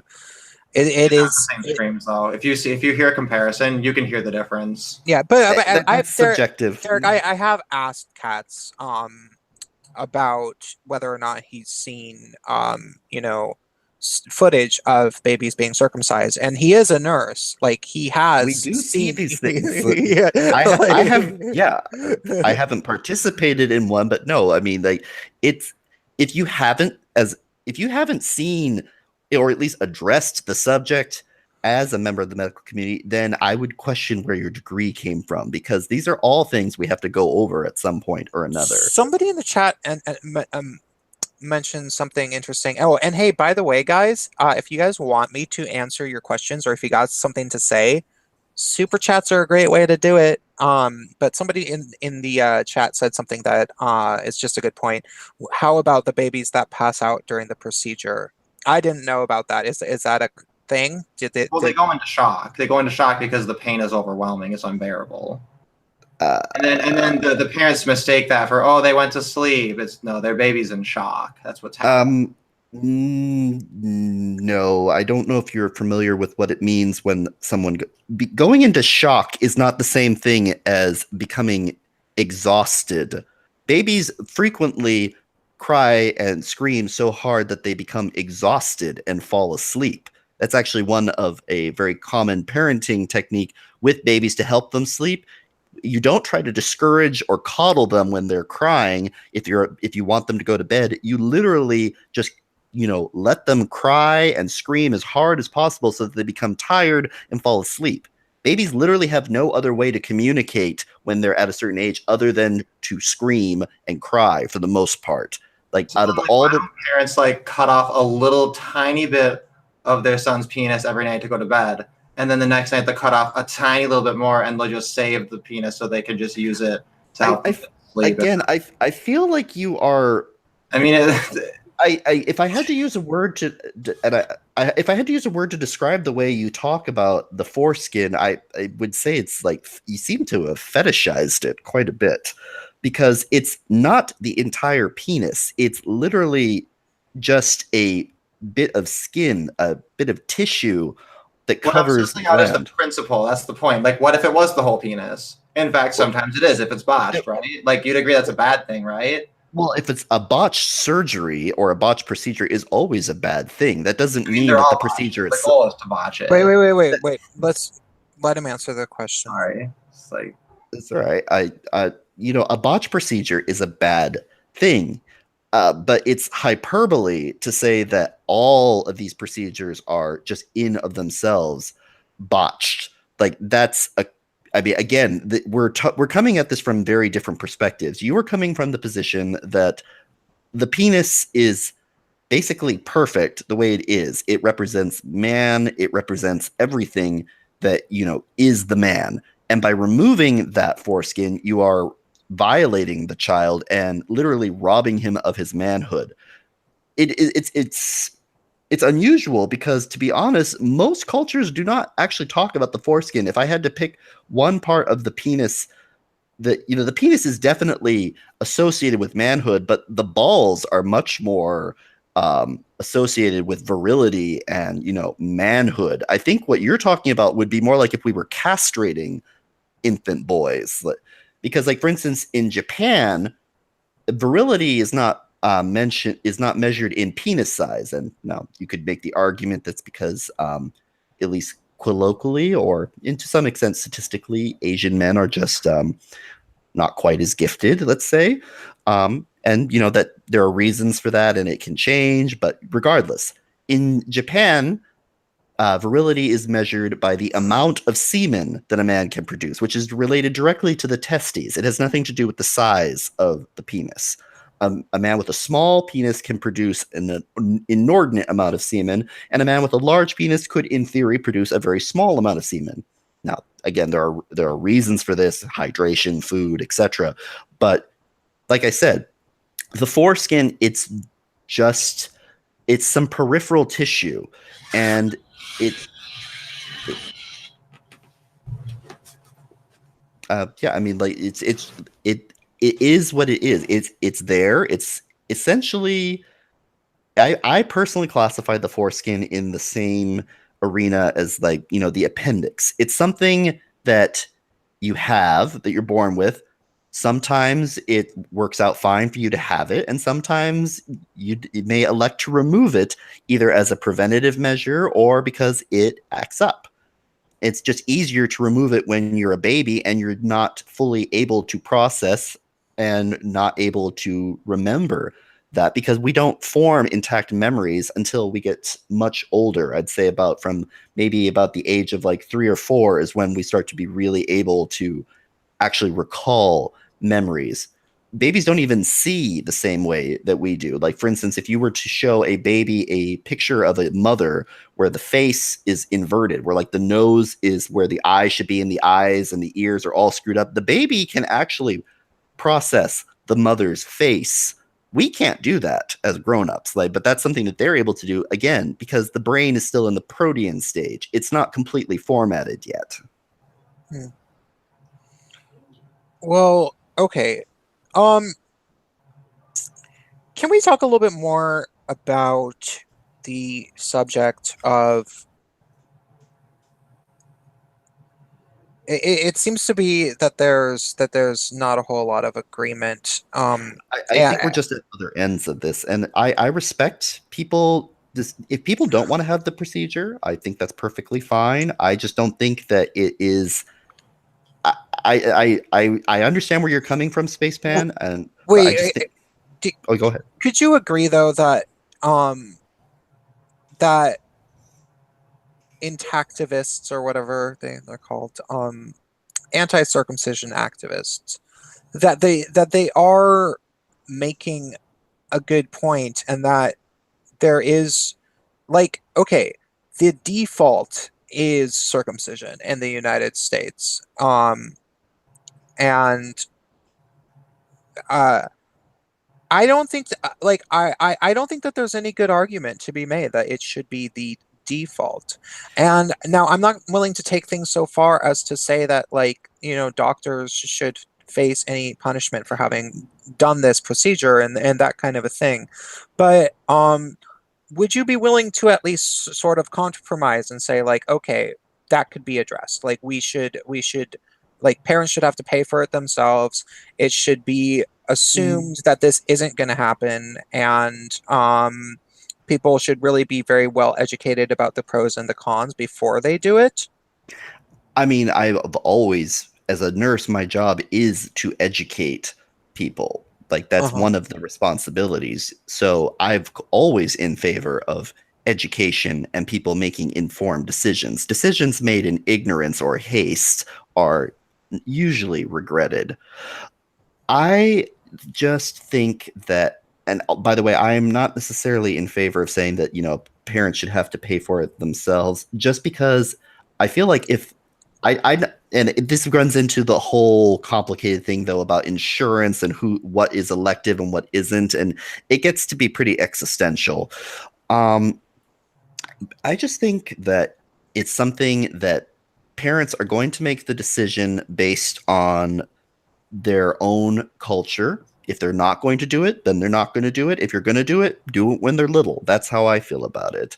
I don't think that there is. And by the way, I'm not going out advocating saying, yes, we must circumcise all the babies, like remove the evil foreskin. Like I don't. That's not what I'm saying. I'm just saying that I don't really think that it's the existential threat to manhood that you Spacepan were talking about. I see your point of view. I just disagree with the severity of the threat. I think if you're a person that wants to have if you're a person that wishes you had a foreskin and you don't, I could understand how that would be frustrating. But their life, unfortunately, is a state of frustration. I mean, I wish that I might have been diagnosed with ADHD when I was younger and I could have gone to a better college. Like that, but at the end of the day, it happened and I can't go back in time. And my frustration with something that could or could not have happened and the theoretical course that my life would take based on that, I just don't think it's particularly useful. I think that all we can do is educate people and hope that they make a decision that resonates with them and is most practical for their lifestyle and does the least amount of harm. I didn't feel, though, that... Okay, I definitely can totally see that angle regarding that people shouldn't dwell, about things that they can't change, that they've been living with their entire lives, and maybe they're more or less fine with. That's a good point, but still, this notion of you said that part of your job is educating people, and yes, I'm forced to believe you for the sake of having a civil discussion. But at the same, it's literally part of nursing is no, patient yeah, education. of course, yeah. But we do have a culture where circumcision is the norm in our nation, but not other Western nations, and Western developed nations, and there has to be some sort of reason for that. And so, there has to be this glaring pool of reasons that other people aren't, cutting off babies' wiener parts, and in my eyes, and it does kind of seem like I think it's mostly preference, honestly. no, let me finish my thought. Oh, sorry. And I think that when we think about education and what the anti-circumcision activists are trying to do is instill a more broad spectrum of education around the subject, as opposed to just we're doing it because that's how it's done here and that's how most girls prefer it here. Most girls like uncut dicks here. And it's like, well, I'm sure if you went to Spain, they wouldn't necessarily. That's kind of a weird. But it's interesting that you let me finish. Let me finish. Oh, sorry, I'll mute myself. I just want to say, if a girl says that, she should get punched in the face on the spot. Anyone, no restraint. Punch a bitch. She's bigger than me anyway. I can punch her. So sorry. Seriously, how do women feel that entitled that they Okay, Derek. Okay, so I am trying to talk. this notion of, we do this because this is an assumed thing that we do, and it is a very, very active choice. You have to tie the baby down when it's naked, like it's on the rack, like it's in some sort of, like, if you watch that footage that's in the Red Pill movie, Red Pill documentary, if anybody hasn't seen it, watch it. They show footage of a baby being circumcised, and they have to tie it down like it's being tortured, and they don't give it any anesthetic because if maybe they You give, can't give babies that yeah, kind of anesthesia. yeah. You can't give babies anesthetic because people die when They'll they, stop breathing. yeah, they'll just stop because they're too small. So they start crying, and so you have to make this very, very tangible choice. And when people do it, like, there's sort of the reason that people give babies circum the reason that this happens, it's not simply, oh, because that's a preference or whatever. The reason that it happens is because we live in a culture that has framed this as the expectation, and the parents don't watch this actually happen to their baby. And so if we were to have you know, a culture that said, hey, this isn't necessarily the expectation, this doesn't have to happen, like, that's a serious decision that you should really actually actively make instead of passively make. Like, this is not the default.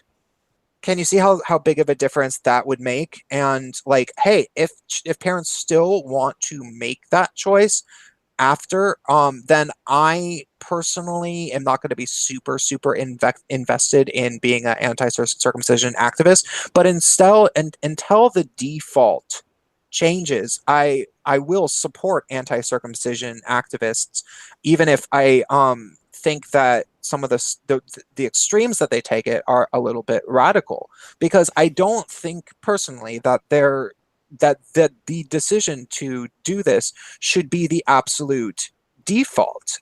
Like we aren't in the third world. We That's what I'm taking from this after listening to this for a long time, and I have been paying attention to the chats a little bit, and I can't say that I have didn't already have my own bias, but yeah, that does sort of seem to be, like, what's coming back to me is that there is arguments to be made, that it's not really all that bad, blah blah blah blah blah, but that's about as far as it goes, is that it's not really all that bad. And so if it is not really all that bad, well, okay, but why does it need to be the default then, if the best you can say for it is that it's not really all that bad? Are you talking to me or to Derek? That's just sort of my thoughts in general. I'm sort of just rambling. I'm not really.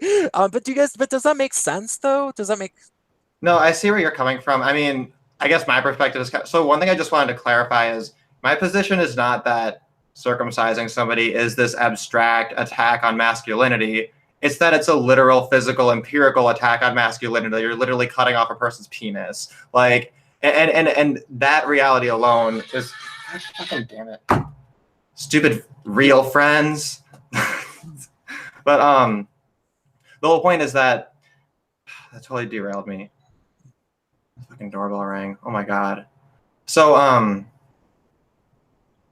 yeah, so my point is that it's like saying to someone, hey, I'm sorry that things are set up in such a way that you are a victim of rape.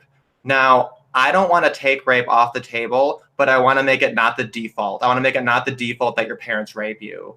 I want to leave it on the table, but I want to make sure that if they decide to rape you, because you're male, you don't have the same rights as your female counterparts. I just want to, you know what I mean? And it's like, what I'm looking at is that's where we're at. And like, I get that, like, if we can move it toward that, then that's an improvement. Mm-hmm. But that's why I'm at the other end, because I don't have any patience and I want to skip it. I want to skip all these chapters. I don't want to have like a 3 or 4 or 5 fucking wave men's movement. I want to do it in one. I mean, arguably we've already had those and they've just failed and not happened. But what I want is an equal standard. So any reason you're going to give to cut a baby male, fine, put that on the table to cut girls for the same reason. And it looks like based on the decided reasons. So what you would like it in the West. What you would like is that infant male circumcision be banned in the same way that female genital mutilation is banned. Yeah, absolutely. Yeah, there's absolutely no question, and I don't understand even why it's an issue. I think that in the future, people are going to look back and they're going to be like, "Holy shit! How come Derek was the only one saying this? Like, he must have how did he not lose his fucking mind?" I really think that people are going to be on my side. The same way it's like you could make the same argument about slavery. You could be like, "You're fucking crazy, Derek. You're just going to ban all the slaves and we're just going to pick all the cotton by ourselves." It's the same kind of shit. Anytime you have like a strong ethical paradigm shift, yeah, it's going to be extreme. It always comes with radicals first. I feel like I should bring up the fact that it seems to be, we keep coming back to this, like the only real reason that I am talking about circumcision is not so much to say that I am a radical circumcisionist, but you certainly aren't. That's definitely not true. I want to remind everybody that's watching this that our Cat's Gay is not like super pro circumcision. The main I'm not trying to issue. I'm not trying to. No. I know that. This is for the audience. This is not for you. The main reason this happened was just simply that this is not a debate for debate's sake. This is not entertain the audience with these people having this disagreement. This is the three of us having a major thing in common, which is that we're all men's rights advocates and we're all gay men and we all want to do something on YouTube. And this is a difference of opinion that I realized these two guys had coming into this, and I wanted to make the first episode about hashing out that difference of opinion, and that's all that this really is. It's not like this is going to continue, and the three of us are going to be friends, but we're going to have to, as the three of us, come to some sort of compromise, because okay, when I hear Derek say that it should be illegal in the same way that, female genital mutilation is legal, I sit there and I think to myself, yeah, actually, I agree with that. But then I hear Katz talk and he's like, medical professional and blah, blah, blah, blah, blah. And like, he says these things. And then it's like, yeah, well, no, that's true. And like, he sounds sincere and blah, blah, blah. And I really am literally thinking it's best for the three of us to come to some sort of a working compromise about this issue. But I also think that what we should be sort of focusing on is okay, so this is a complicated one, and maybe we're not going to take care of this, the actual specific thing about the dick snipping tonight, but we should sort of reframe this conversation about whether or not that is the first issue that we should be focusing on as gay men's rights advocates. And before I get to that question, I got a super chat that said, even if it's painless, even if it's just skin, should the minimal benefits outweigh a child's ability to choose this future for themselves in the future? And yeah, that's a definite, very valid question, because for me, it's always just sort of seemed like a logical no-brainer, which is that, the people can always make the decision later if they really, really want to do it. And I know, it would be maybe more convenient if they could just go back in time and have it done to them when they were babies and they wouldn't remember it, but then they wouldn't remember it enough to be able to make the decision later. So it's a paradox. And yeah, for me though, I'm still totally on the side of no circumcision. But for the sake of argument, I want to move to reframe the discussion. Like I said before, our Cat's Gay. When we talked in private, he fully admitted that he can see that there's reasons why people would be anti-circumcision, and it's not that he doesn't understand the arguments. Like, he's aware of that. He's not like totally pro circumcision. He gets why people are against this, but he thinks that there's more pressing issues, and that that maybe this is like emblematic, and I guess he understands Derek's Spacepan's perspective a little bit more, and how it is more complicated. But what do you think are some more pressing issues, and why? I personally think that male suicide in general, mental health, incarceration, unfair family court. I mean, like, pretty much like the red pill. Out of all the red pill, I don't know if I could even pick, just like for the move from that movie, one issue that was more important than the other. I mean, for heterosexual men, I would imagine family court would be the most direct one. For men in general, possibly mental health. The fact that men die much more frequently and there's just less support for men. Yeah, I mean, I just think that there are like, so yeah, coming from a health perspective, I would say, like, because of what I do, I think male mental health, and legal reforms in like family court and like anti-harassment suits, and just making sure that men are protected and that women don't have artificial advantages. Like a huge, maybe if I had to choose just one right now, I would say like the Title IX reform for rape accusations in college, because those are ruining young men's lives left and right. And there's no recourse for that. There's nothing. The closest thing we have is Betsy DeVos, and I have complicated feelings about the Trump administration. She's just some billionaire.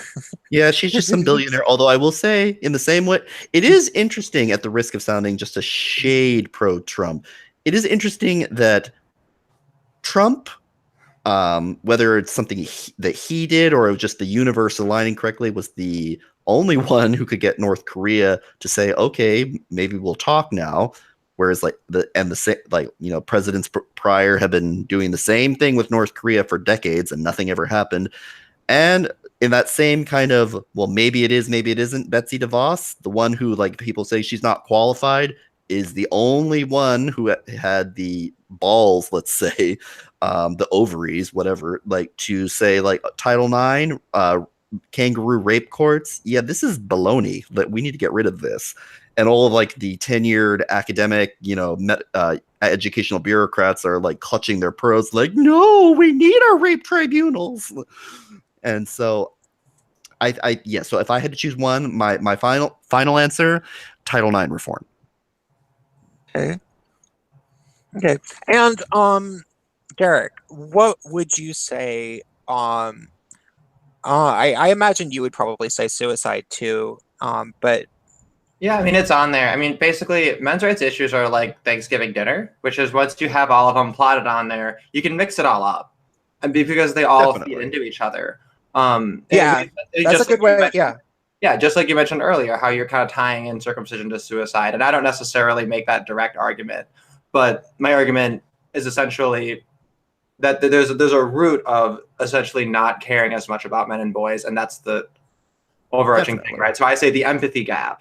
If I have to name a single issue, that's kind of the core thing that all of the issues have in common, that I see as a lowest common denominator of men's issues, which is, and because it affects everything, it's literally the same as saying we just don't give it enough of a shit about men and boys. And it's not to say that women don't care enough about men. It's men and women don't care enough about men. Society in general. It's half a problem. So mental health, basically. Well, yeah, mental health is a huge part of it, but the empathy gap is also like, we don't care about the workplace death gap. We don't care about the fact that women have suffrage and men have a draft that's reciprocal to that same right, whereas women have nothing. Like, we don't care about, we don't care about a number of issues. We don't care about men's, the fact that they're more likely to be victims of violence. We barely just started measuring females who forcibly envelop men, which is to say, like female perpetrated rapes against straight men, and it's shaky research, but it seems to show so far that there's gender parity. And that's when you don't include, I count circumcision as rape, but if you table that, don't count that. If you don't count prison rape either, table both of those, and then still it looks like we have gender parity in rape, which is like so supremely fucked up. So I'm less familiar with that. I will say I disagree with the inclusion of circumcision of rape, but that's kind of now we're sort of getting into the epistemology of male issues, like in the same way the Council of Nicaea got together in like I think the 4th century or whatever, and they argued the finer points, like, okay, so what day did Jesus do what, and what color dress was Mary wearing when she was conceived? Like, how many angels truly can dance on the head of a pin? I think that was actually a real. Yeah, quite possibly. And that's what I mean when I say we're kind of getting into the ecumenical part of this, because I mean we all agree on the big stuff. We all agree that men are undervalued in society, that they are viewed as disposable, and there are reasons for this and whatnot. But at the end of the day, we just want men to be treated fairly. We want everyone to be treated fairly, but we're focusing on men because it is because lopsided. at every fucking place that you can possibly point to, men are being dicked around. Totally. And by the way, I just realized that I titled the stream. I put the I didn't put Gaytriarchy. Yeah, I didn't. I just realized that. And I'm gonna open up a beer now that we're not like because arguing just got debating. It got fucking tedious at a certain point. It's just like, okay, I think that we've sort of said everything, and I think I think we've saturated. I didn't mean like any like personal attack or anything. Those are just kind of like that's just my perspective on points. So I don't mean to direct totally personally at you or at like your profession, or like insinuate that there's like a Jewish conspiracy that you guys are all in on. I'm not actually Jewish, but thank you. No, I'm very. For any of you who've watched me before, I was in love with a Jewish boy, and I'm very aware of Jewishness, and because I'm weird and I'm nerdy, but no, I was more concerned about I was honestly more concerned about what sounded like a medical conspiracy than I was about a Jewish conspiracy, because conspiracies are conspiracies, I guess. But no, I didn't interpret anything personal from you. So I'm uncut, and I might be a quarter Jewish from my dad's side. My mom is very white. She is 85% UK, white with a capital H. She's very white. She's 85%. She's 85%. Where's my fucking bottle opener thing? I'm gonna open a beer because I am drinking tonight. Use the foreskin. Yeah, it has a purpose. But Jesus, here's my fucking thing.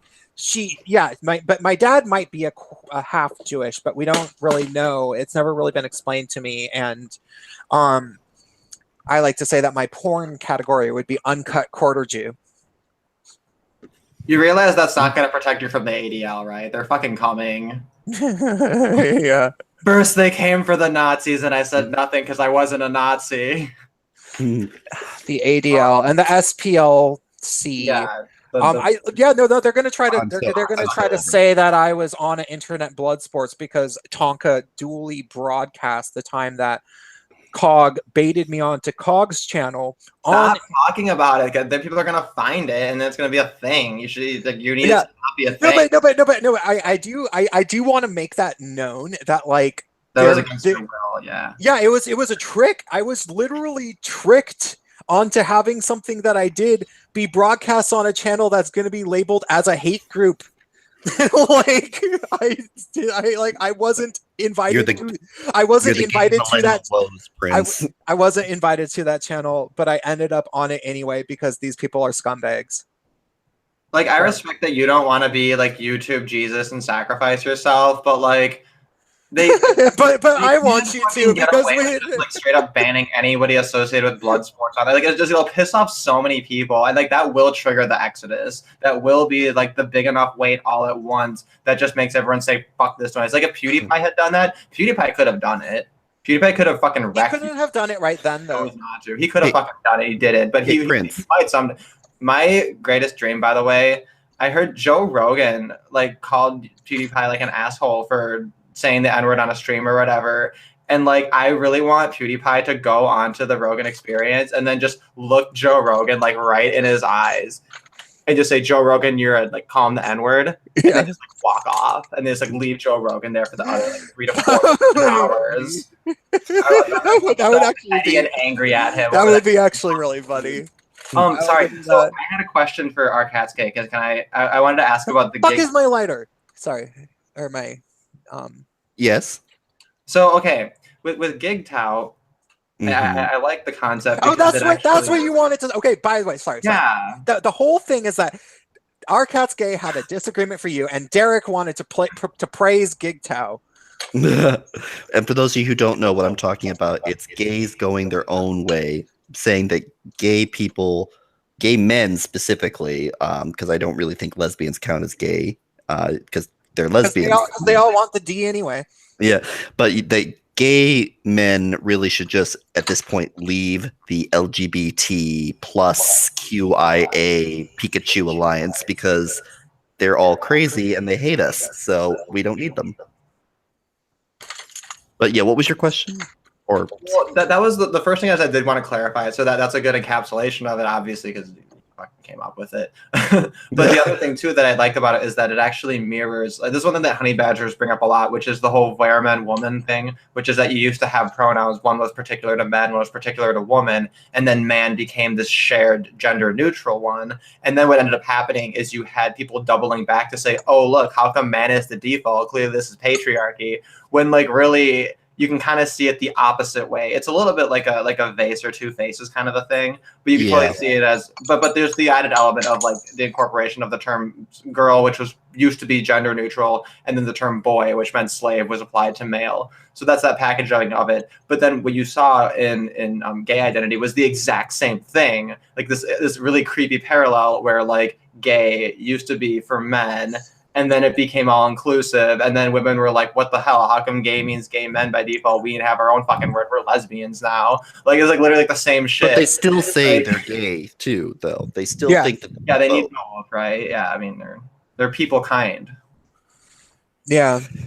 But then my question was, first I want to point out, because I thought that was interesting, just that parallel to like the man and woman and wereman saga. It's kind of like the gay remix of it. Like the Lisa Frank remix of that, and then the other thing was that so it's GigTow, obviously it's like a rip on MGTOW in a way, right? It's not a rip on, but like a riff. It's a variation. I mean, I don't see it as the same thing per se. One of my, I think it's God, I always get his name wrong, but he always comments on all my videos, and he's really, really smart.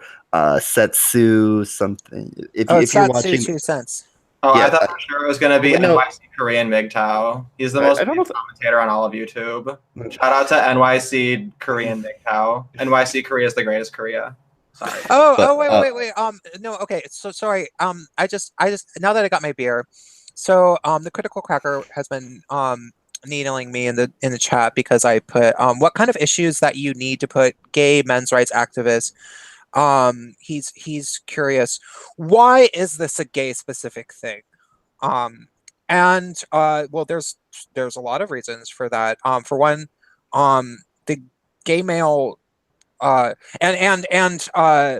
is also, I didn't answer the question about, I would agree overall that the circumcision is not necessarily my top priority, which is why I don't talk about it on my channel pretty much at all, like if you've noticed.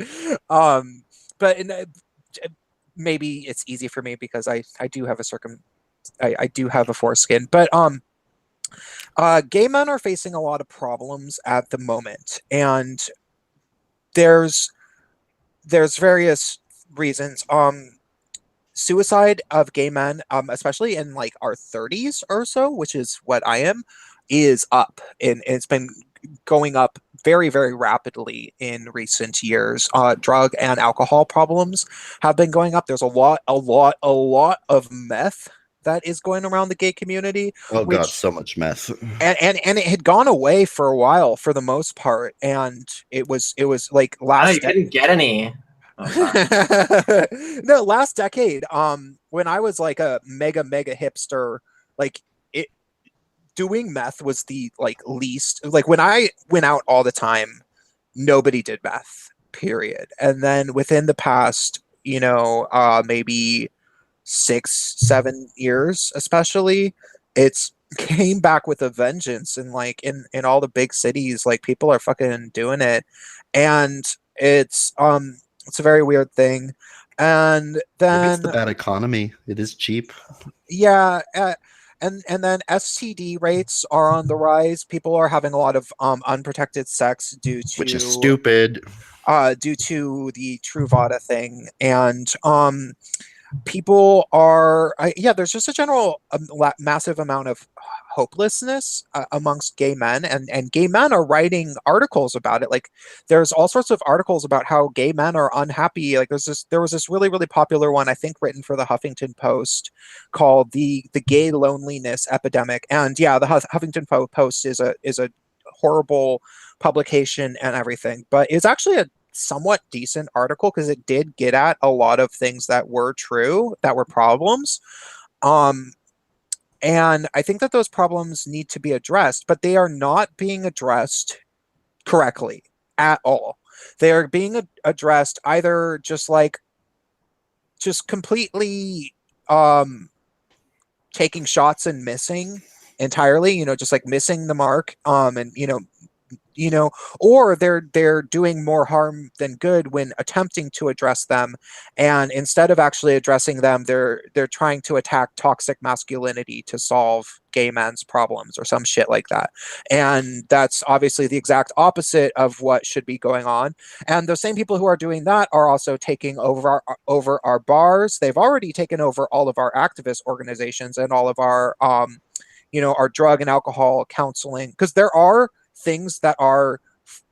counseling and stuff, services for gay men, recovery groups for guys struggling with addictions, and groups for guys who are newly diagnosed with HIV and AIDS, and all things that are support mechanisms for issues that uniquely deal with gay men.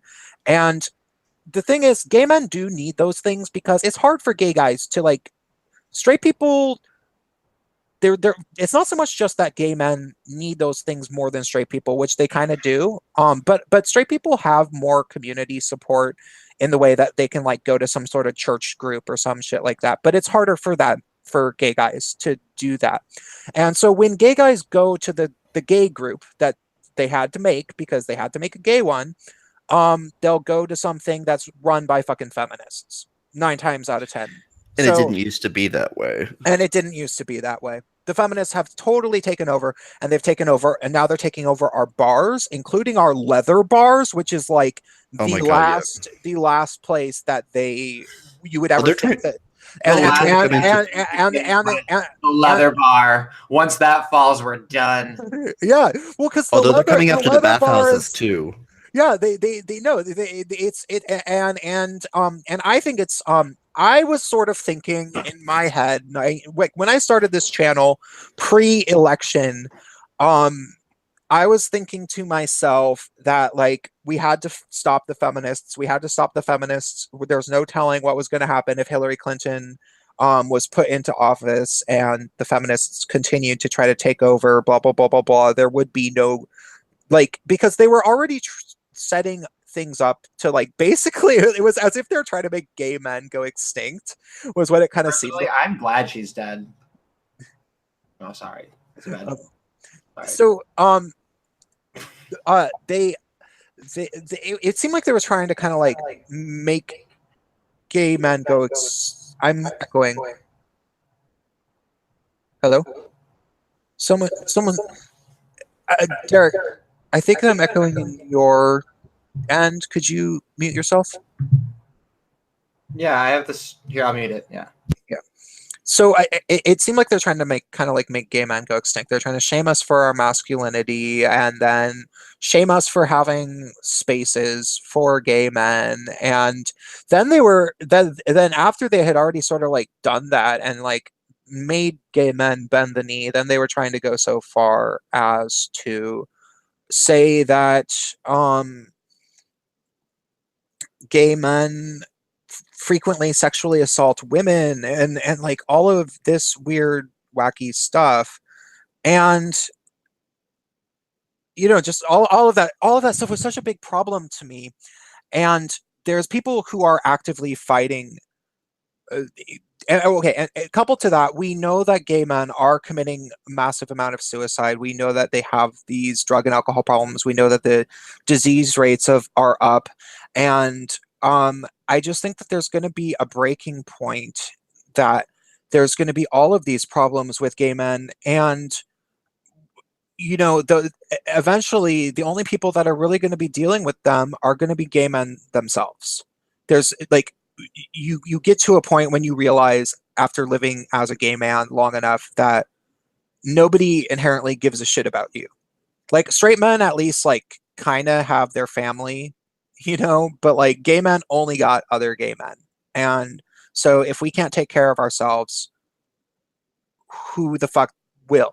So that's what the purpose of this podcast is, and that's a major portion of why I started my channel. And yeah, I care about all men's issues, but there is a very unique thing that I think is being under addressed, which is the gay MRA perspective, which I think really should be developed a lot more. And yeah, I hope that answers the question. I'm just doing it for the views. I want to be YouTube famous. No, that's not at all true. I'll never be YouTube famous. That's fine.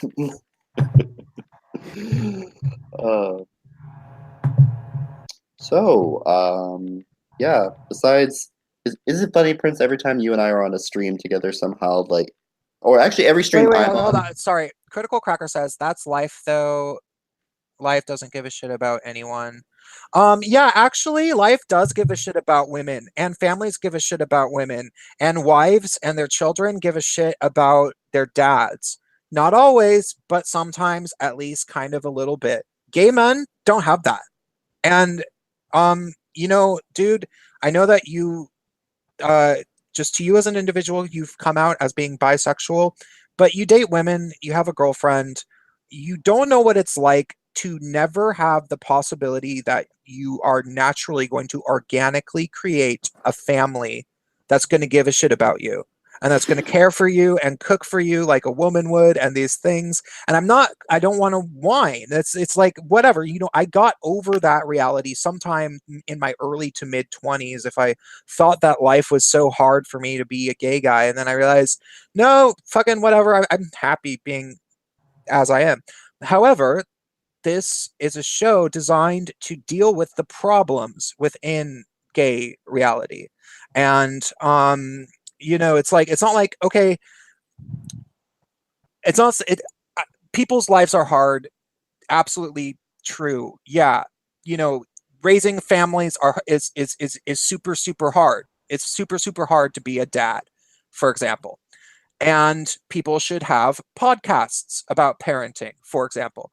Well, gay men have problems that are unique to being gay men, and the fact that we don't have families, and that we do get diseases, and that we do have a high likelihood for drug and alcohol problems. That's what this podcast is about. And I don't think that should be all that hard to grasp. I just saw myself as, when I say I'm a gay RMRA, and maybe this is just like a more spiritual self-identification, but to me, being a gay MRA just means that I'm a gay man who cares about men, and to me, all men, straight, gay, bisexual. I don't know if I care about other kids. I haven't decided yet. But to be fair, they don't identify as men. They identify as like centipedes and other strange things. So, yeah. But I just think that it's, to your point, Critical Cracker. Like, life is an ocean of excrement that we all try to swim through, and you either you either stay afloat or you sink. Like, and that's true of everyone. I guess just the question is, like, it's a matter of degrees. Like, for men, it is a for men in general, it's different, and for gay men, it's just a different flavor of the issues that gay men go through are different than those that straight men go through. But I guess like my one subtle variation from you, Prince, at least for that particular statement, I don't know globally, is just that for me, I just see gay MRA as just a province in the United States of MRAs. But a distinct part, but still a part of a larger issue. Yeah, and I kind of feel that more and more gay men are going to be coming over to this side of the fence very soon. Saint of Bacon just said, "I've honestly met gay men that were in SJW spaces that don't seem too happy about it. I feel bad for them because I realize it could have been me." And I was for several years. The spaces that I was involved in the San Francisco Bay Area were queer. They were mixed. They were mostly gay men, but I don't like the queer thing. yeah, I would say they were probably when they first started, they were probably about 60% gay men, and then the rest lesbian, trans, and bisexual girls, and then more and more like straight people hung out, and then it just became a big SJW hodgepodge that where everyone called themselves queer, and more and more the gay white guys especially but really any attractive gay man especially started to become miserable. And it was this weird thing where like everybody was accused of being privileged and everybody was afraid to upset other people all the time. Like there was a lot of language policing and everybody was policed for their desires. Like if you were a hot black gay guy who could have sex with like hot white guys because you were hot, and this type of thing would happen, like there I'm pretty positive, I can't remember that well, but I do remember this one friend of mine getting pissed off at racial minorities who would only date white people because he felt like they were like traitors. And it was like, dude, so you're not even just calling white guys racist for not dating, black and Asian guys or whatever, but you're going to do it to other racial minorities. Like, that's just annoying, like they can fucking take things too far. And so yeah, I'm just wondering. I'm starting to drink now a little bit, so I'm going to be trailing. Catch up. I actually probably have to go to sleep in a little bit soonish here, but sleep is for straight people. There was one thing though, actually. Critical Cracker made another good point in the chat, just about that. Like, yeah, there's the side of it that that gay men like have a particular sort of issue, but then also I guess bisexual men have their own bag of issues. You're saying they maybe didn't give quite enough consideration to that. The reason I think it's interesting is because I actually recall, I remember seeing like someone who was bisexual posting, because there's like the coming out day, and like it's the bisexual people who get the most excited about it in my experience, right? Because otherwise, like, they're just totally invisible. Like otherwise, you never fucking know. So there's a sort of, they call it like the bi erasure, and I guess I can kind of see it that they sort of like, and to some people that might be preferable, to some people that might be something that kind of bothers them, or that maybe it's difficult to process. But yeah, it's a complicated issue, which I eventually want to do a video about it, but honestly, I'm still trying to wrap my head around it, because I have definitely in the past been guilty when I was younger and full of piss and vinegar and alcohol, mostly alcohol.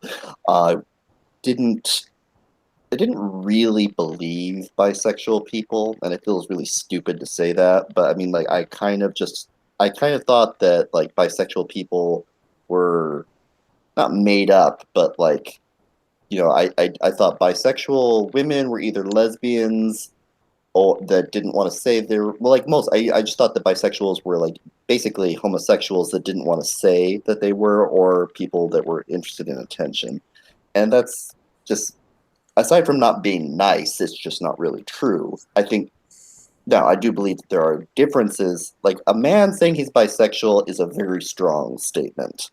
And the fact that it is a strong statement is worth bringing up because when women say they're bisexual, it barely makes a dent. Every woman's a bisexual. Yeah, they have to tell you Yeah. 3 times, otherwise it doesn't count.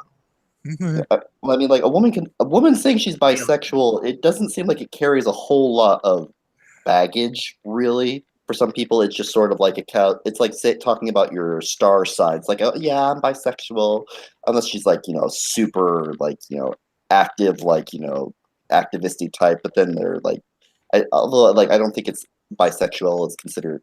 Actually, you know what? I don't think a modern day that would be interesting. Would a modern day intersectional feminist think that it was transphobic to say she was bisexual, since that imply a binary? Yeah, that's why they say pansexual. Oh God, so dumb. Oh. Yeah, that's the thing they've already thought of. Oh, and for the record, I wanna point out that, like, this is the first episode of this podcasty thing. And this is just sort of the brainstorm hangout. The birth.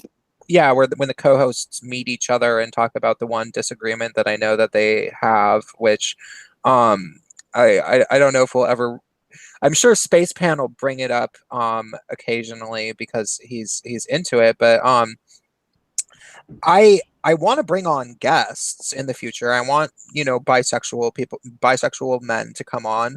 I want girls to come on. I want it's an open format, but there is a unique perspective coming from gay men, and I'm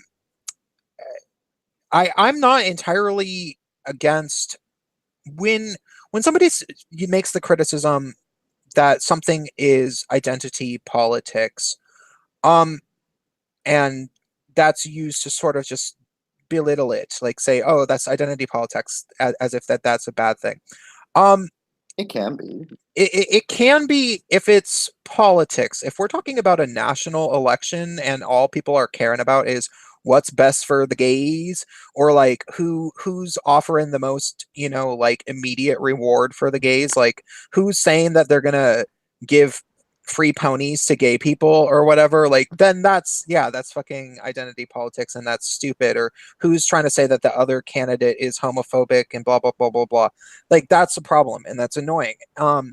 But like ultimately there is a time and a place for every population to talk about the social issues that are distinct to their population. Like as cringy as I might find it, if some YouTubers wanted to have some sort of a what would be a black people podcast called like Ebony and Mocha or something, I don't know. That was the name of the party that I put in a video. That was a hypothetical. I would find that kind of cringe. I would maybe make fun of it, but at the same time I wouldn't fault them for like potentially wanting to do that. Like if some black guy, that guy T, and your boy Pat and Satsu 2 Cents wanted to have a like black guy anti SJW live stream thing, I would say more power to them. That'd be cool. Why not? And maybe you could say it's identity politics, or you could say it's marketing. I think I think a good conversation, like an actual good conversation, is always worth it, no matter who's having it. I think when it becomes what people think of as identity politics is when it becomes just a shit show. Where literally, like, to come back to what you're talking about, like the cringy, like say all black podcast. It'd be one thing if if you have like black people getting together and talking about being black. That's awesome. I mean, like, well, I don't know, awesome, but like that's a thing. Of course, people are going to talk about it. Just like we're gay, talking about being gay. If you've got a bunch of black people or a bunch of gay people talking about like like all just piling on like, oh, fuck white people or fuck straight people, it's like then that becomes identity politics. I think what people think of it is identity politics when like it's like you form a common group just so you can lash out at an out group. I think that's what people mean when they say identity politics, even though there is a useful aspect to actual identity politics. But like anything, all good ideas can be used poorly by idiots. Yeah, yeah. Because I mean, if one were to, there's truth to what SJWs say when they demonize. Like I hate this, but when SJWs demonize people for wanting to be colorblind, um, they are actually making a good point because people aren't colorblind. People do see race and they do care about race. People do like, like, yeah, we should aspire to live in a world where race wouldn't matter, but we don't live in that world, and therefore we shouldn't pretend like we do, because if we did, that would be lying. The same sorry. The same goes for homosexuality. Things are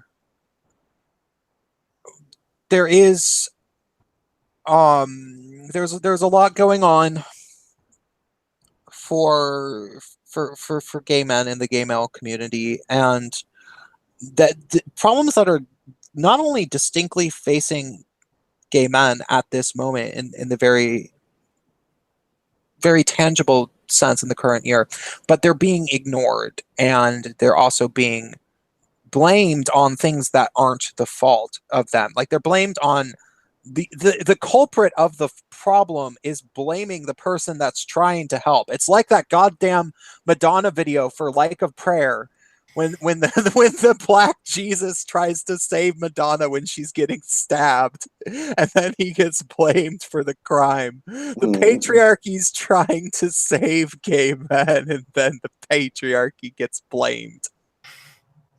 Oh my god. Yeah, again. Sorry.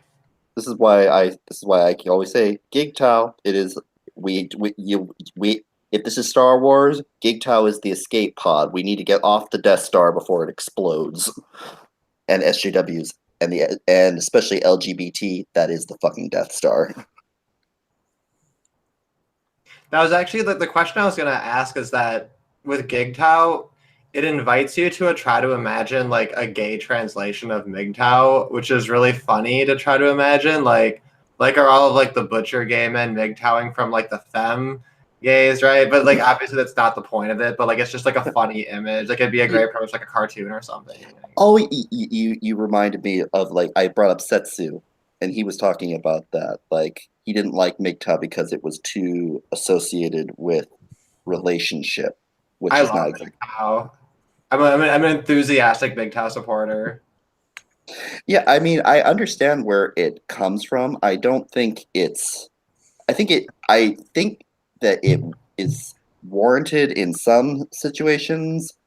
I don't know if it's a great permanent lifestyle choice, depending on the degree of it. Just because, I mean, this is veering off into another interesting place. So yeah, if you're a MGTOW and you still want to have sex with women, I think if you're a MGTOW and you still want to have relationships with women, but you disagree with the social mandates of, forming a, legally binding permanent relationship with women, having children, marriage, all that. If you decide that, that's just not for you, you want your independence, I think that's perfectly fine.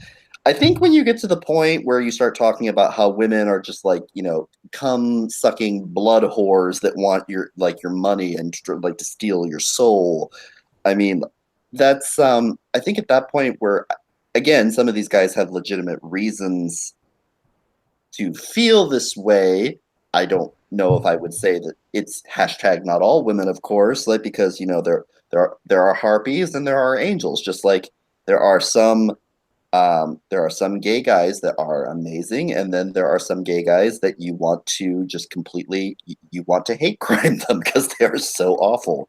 That's a terrible joke, but hey, by the way, Black Knight Fool, the message that you're sending me on Patreon is it doesn't work. Like the link doesn't work somehow. It's a broken link. I don't know what's going on. So I've clicked on it. It's just not working. Sorry, keep going.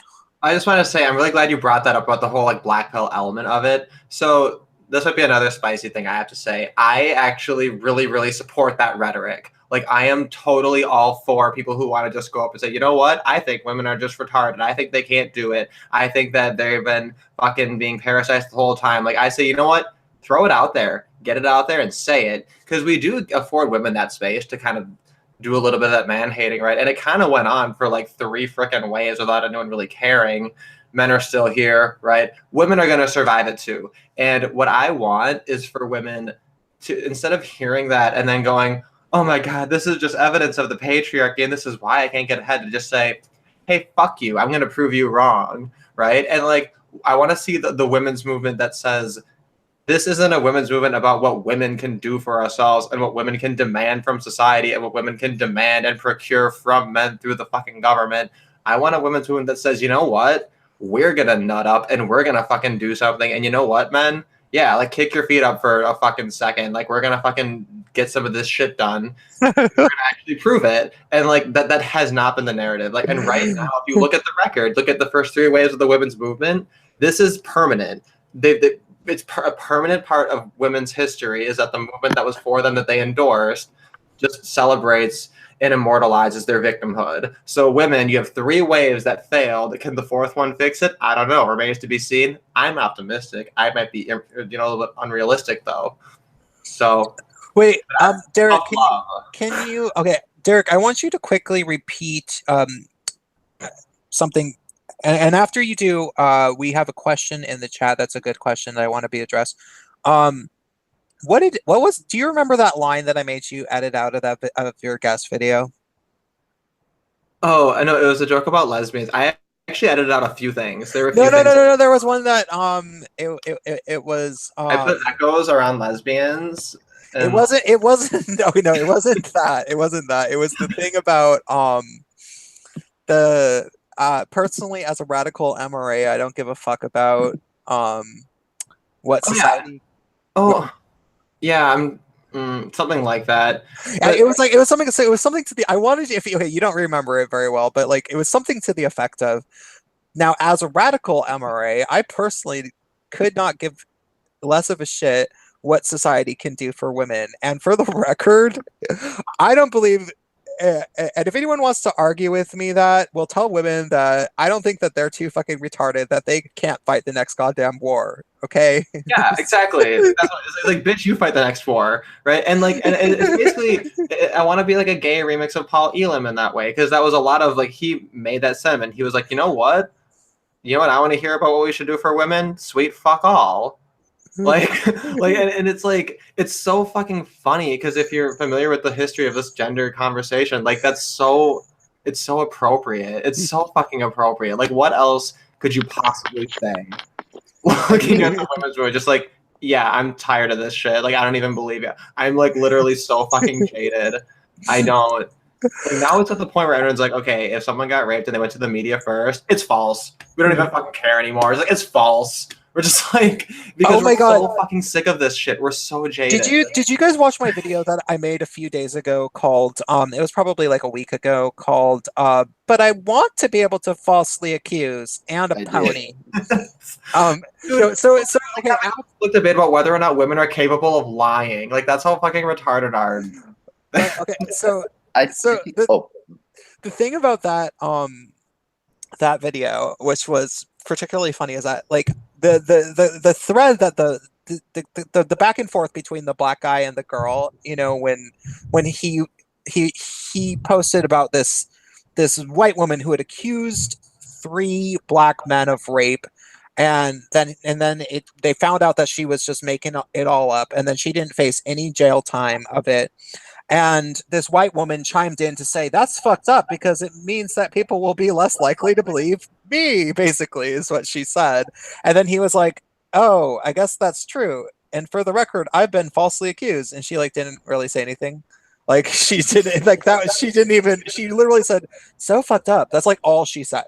Oh my God. White feminists are my favorite people. Like white female feminists. They're so freaking easy to troll because they know the suffragettes were racist whores, and then they know that the second wave was like a white women's movement, and that like the black women tried to form womanism, and like it's been an ongoing thing. It's so freaking funny how nakedly, transparently racist they are, and I just think it's funny because who cares?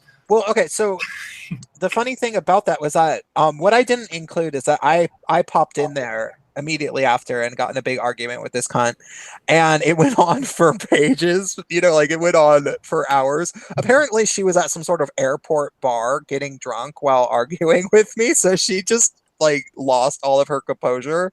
And the guy had already mentioned, okay, first of all, I know that he's sick of feminists. He's a good looking guy, like he's an attractive guy that dates a lot of white women, and like he's cool, and I have been able to tell from his posts that he is skeptical of feminism, but he lives in he probably lives in Oakland or someplace where everybody's a feminist. And so he has all these fucking like white feminist bitches all over his Facebook because he's like a DJ and stuff. He knows lots and lots of people.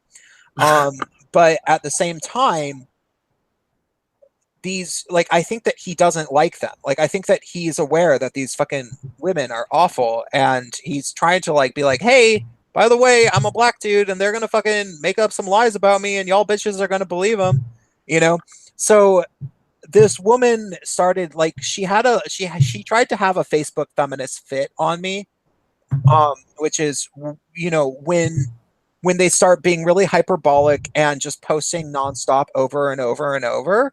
And it got to the point where she was like, well, I've been raped and people didn't believe me. And I was just like, I don't care. I think you're lying. And she was like, what did you just say? And she starts taking the guy, and you can take him all you want. I'll take him. I think that your friend is lying. And even if she's not lying, I still don't care, because I have compassion fatigue. I am so sick of random women on Facebook just trying to throw out their little alleged rape, people that I don't know, pulling out rape is so meaningless now. It's some women that I don't. Wolfing. We all know that story. Nobody learned the goddamn lesson. Don't cry wolf. Yeah, and it's women that I don't know trying to somehow emotionally manipulate the entire internet by throwing out something that we have no idea whether or not it actually happened. By the way, Derek, you're echoing again.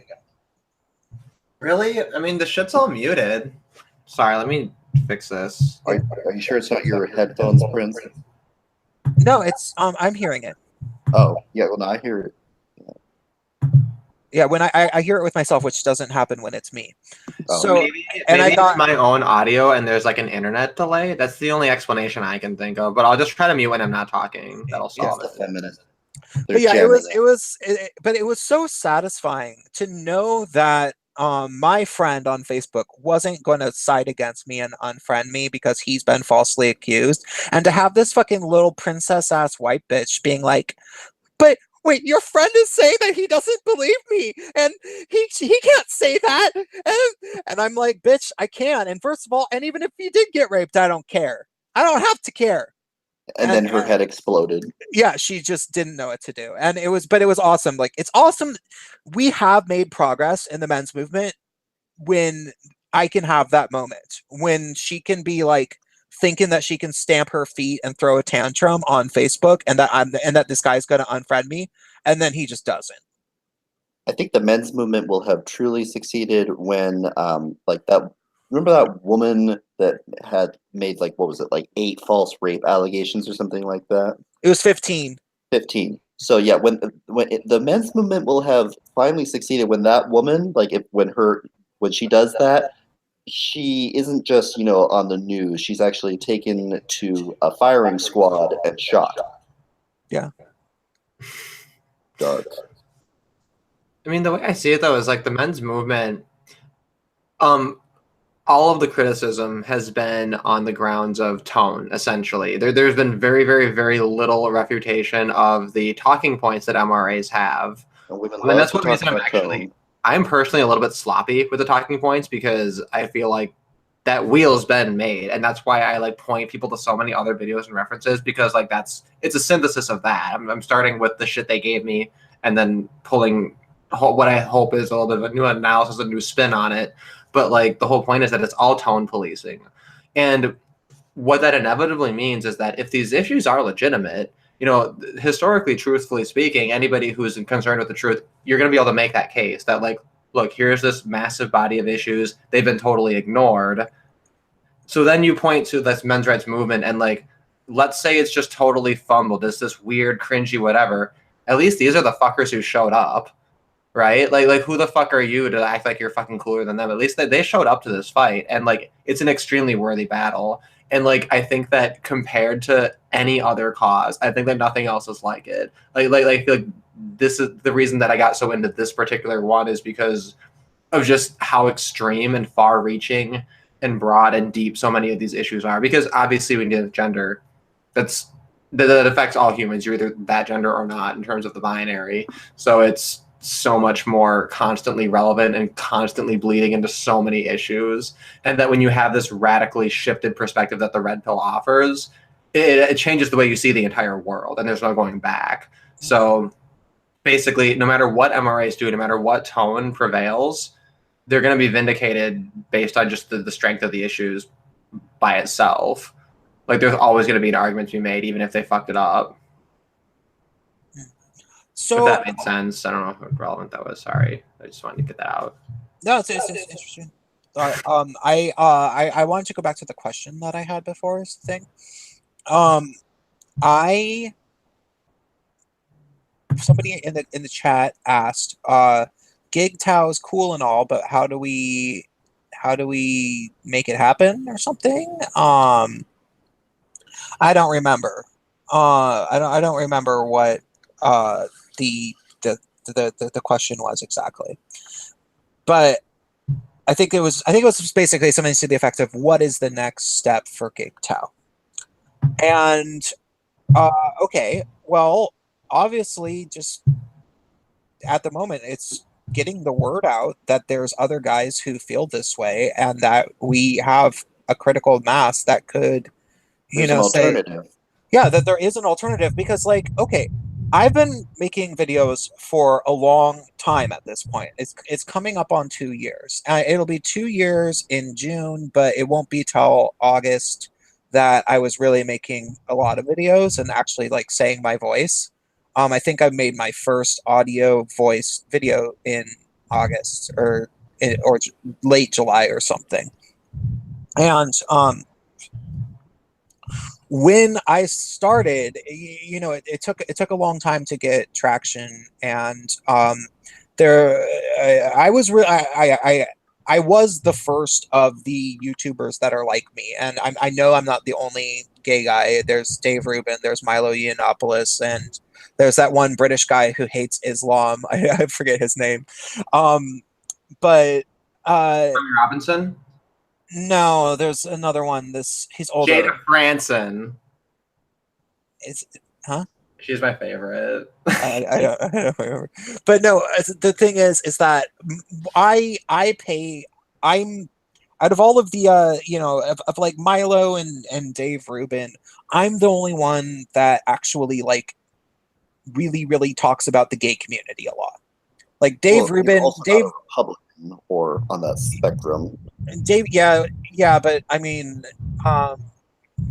whatever. But I'm certainly not. I would consider myself quite similar politically to Dave Rubin, but ultimately, like Dave Rubin might as well be straight, and Milo acts super gay, but he never talks about gay men. He doesn't like us very much, from what I understand. He prefers straight dudes. Like I think I don't know if it's a real quote or not, but I remember him saying in a quote, which if it's wrong, I apologize. But as I understand it, he says that gay men are kind of ineffectual, and he prefers straight men because they actually get shit done, to his words. But he's a complicated, self-loathing dude, so it's hard to know. Well, I don't know. I don't even care about picking apart Milo's brain. I'm sure I would actually have a lot of fun with Milo if I hung out with him. Like, I'm sure I would actually get along I'm sure we would have a lot to talk about and have some fun with each other. Oh, But, it'd be a blast. It'd be mandatory. I think anyone who hangs out with Milo, there's like no way you're not having fun. Although that would make a great reality show, Prince of Queens and Milo like take on Vegas or something like that. yeah, but regardless, you know, since I made my channel, I have met people like the Liberal Hammer, who has not been around that much. I've met Derek, who I don't Spacepan, who I'm not sure if we met before or after my channel. It's hard to remember, but it was right around the same time as when I first made it. I've met our cat's We were gay. Facebook friends right when you started it. Yeah, I think something like that. It was like right when I was like right when I fully committed to just hating feminists. I think that was when Cat Black doxed me. Was when it was like that was the big problem, which is a story that I don't want to get into. But The first video of yours I saw had an automated voice in it, and I was like, those are my favorite videos because it reminds me of Bane666 AU's original videos. And he's like, what the fuck are you talking about? And I'm like, dude, no, you're doing the same shit like the OG, like MRA did, and you're like, everybody hates it. Yeah, people hated salty about that. I was still like, no, why can't YouTube be all robot voices? Fuck the community. Should I re-release? I should do that. I should make a a robot channel. Just do. I should do. I should do on the 2-year anniversary. I'll re-release a robot video. I've never seen one of your robot videos. I didn't know you did. They're my first ones. I'll do a new robot video. Yeah. Use like Zabaware or some shit. Yeah, I don't even remember what program. I would have to like find the program. I don't remember what it is. But you also just change the pitch on your audio recording or the tempo. Like I did that with the first couple of videos. But regardless, okay, I want to go back to the question. So I made my channel and I started, you know, talking about how the gay male community, you know, is taken over by feminists and that needs to stop. And sort of the natural logical progression ended up being GigTow. Like that was sort of like, it's like, okay, well, we need to sort of separate and focus on ourselves. And the level of separation is something that there is a little bit of a debate too. But I mean, ultimately, yeah, like we need to at least say we don't care what you think about me, you know, in the same way that I told that girl who was like, but I was raped, and I'm like, you know, even if you were, I don't care. We need to say that to the fucking lesbians and trans people, like, but we have issues. Well, even if you do, we don't have to care. And so that's what I started when I made my channel. That was sort of like what I was on about, and this ended up. Derek, could you mute yourself? Here, I'll mute you.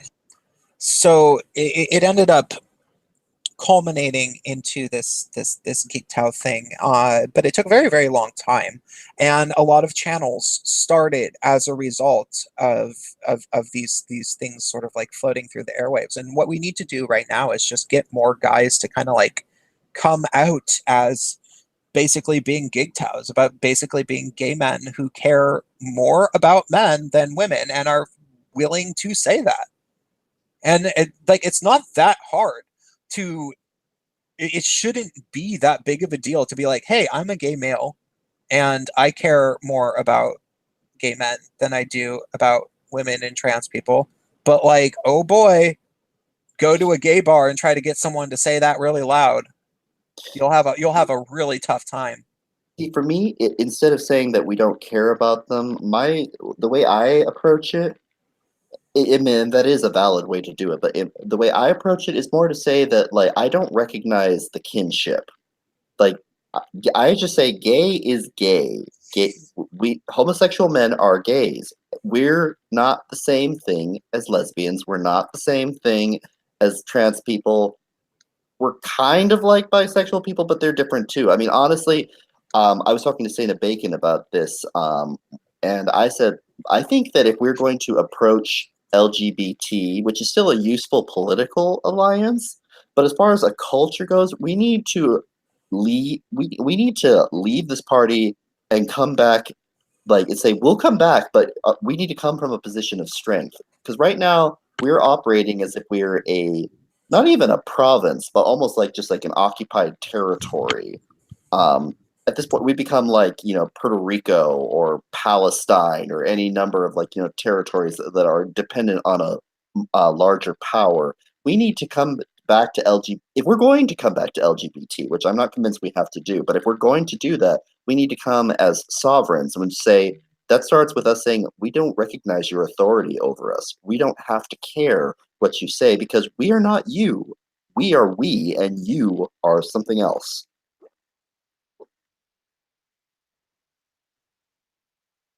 But first, sorry, I turned off my camera. First, we do need to make sure that there's a we, right? Like we have to come out and get guys to come forward as yes. a we and as like identify each other so that they realize that there's a lot of us, because I know there's a lot of us. Like I get guys in my comments and private messages and tweets and blah blah blah blah blah. It's hard for me to know how many. I know it's well over 100 by now, but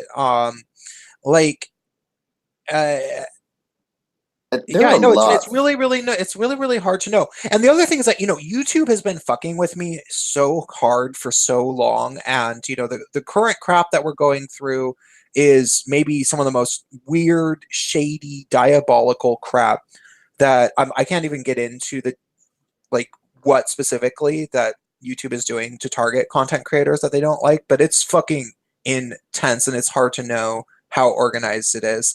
But they target me so much that my GigTow video that I released that was just like me kind of drunk, kind of ranting, they completely rid that from the search function. It's not technically in limited state as far as I know.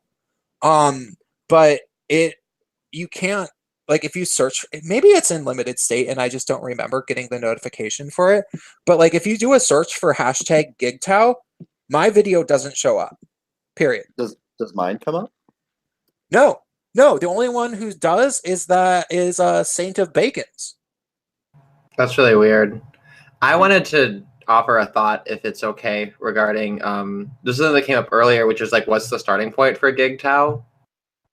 And like, if you think about MGTOW, it's a highly individualistic thing. It's really hard to pin down any one particular thing on MGTOW. Like back in 2015, they had a huge severing in that community over whether or not a married man could consider himself MGTOW. And the ones who were staunchly saying like, no, you can't fucking be married, like being against marriage is the fucking point. Yeah. They were called PigTow, right? Derisively by the other more traditional MGTOW, right? But my point is, as far as GigTow is concerned, the first step should be an individual one. It should be, I think, any gay male who recognizes that they don't want to be associated on a spectrum with lesbians, bis, trans, queers, and two-spirit and everyone else. So I just wanted to throw that out there. Wait, I don't quite... I think what he's saying is that, and correct me if I'm wrong, Spacepan, but so you're saying that like GigTows, for a person to come out as GigTow, they have to understand that like it can mean different things. The way you become a GigTow is really just your individual expression. It's not so much about the finer points, like how you do it isn't so important as the fact that you just identify on some basic level that being gay is unique and not the same as the others, and we don't have to listen to them necessarily. Yeah, and it's a Big Ten thing, and that's kind of the idea, is there's sort of a lowest common denominator of it, but then it's also inviting people to kind of make it their own thing if they want to. Because, for example, to some people, MGTOW means like going full monk. To others, it doesn't quite mean that, right? And I feel like if insofar as GigTow, I don't know if it necessarily wants to have any kind of mirror to MGTOW, because it is fundamentally different. It's just kind of a catchy riff off of the same thing. But there are some elements of MGTOW that I think are actually really fascinating, and I think that it organically develops, is my point, is that we don't have to do that much work, I don't think, from the top down, because there's a lot of ways to kind of build something from just having a really open base that allows people to kind of build it themselves. and I think you want to avoid getting too particular about things because, like, if you have like as you say, an umbrella term, an umbrella movement, it invites people to come in and share their interpretations, and to get together.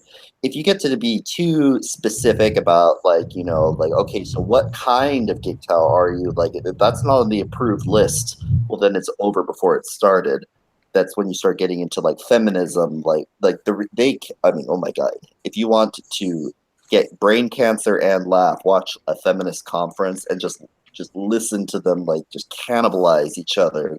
It's like, because if feminists never outright say, like, oh, you're stupid, it's like, I hear you and I acknowledge that, but I think that you haven't centered this, and for that reason it's problem. And just like, how to Depends spend on which hashtag one you're talking to, and depends on what you're saying to them. true. Like True. if you let them know very, very quickly and clearly that you know their arguments and that you aren't going to tolerate any of that. Like, if you're like, okay, I know what you're going to say about patriarchy, and I'm already going to debunk it before you say it.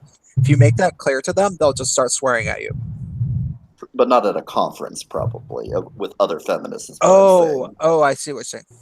Yeah, no, oh yeah, no, feminists, Sorry, like, I was like yeah. half paying attention, half doing something. Sorry. No, it's I'm funny not though. important. They do that. They do that shit just on Facebook too. And like I've had it happen to me at least like a fucking dozen times because basically I went through undergraduate college and then I had all these Facebook friends and then I discovered the men's rights shit later. And I'm not like other people. Like I just fucking post what I think. I don't give a fuck. I get banned on Facebook all the fucking time. I don't give a fuck. I fucking let everyone fucking know. If somebody like tries to contact my employer and get me fired, it's like, you know what?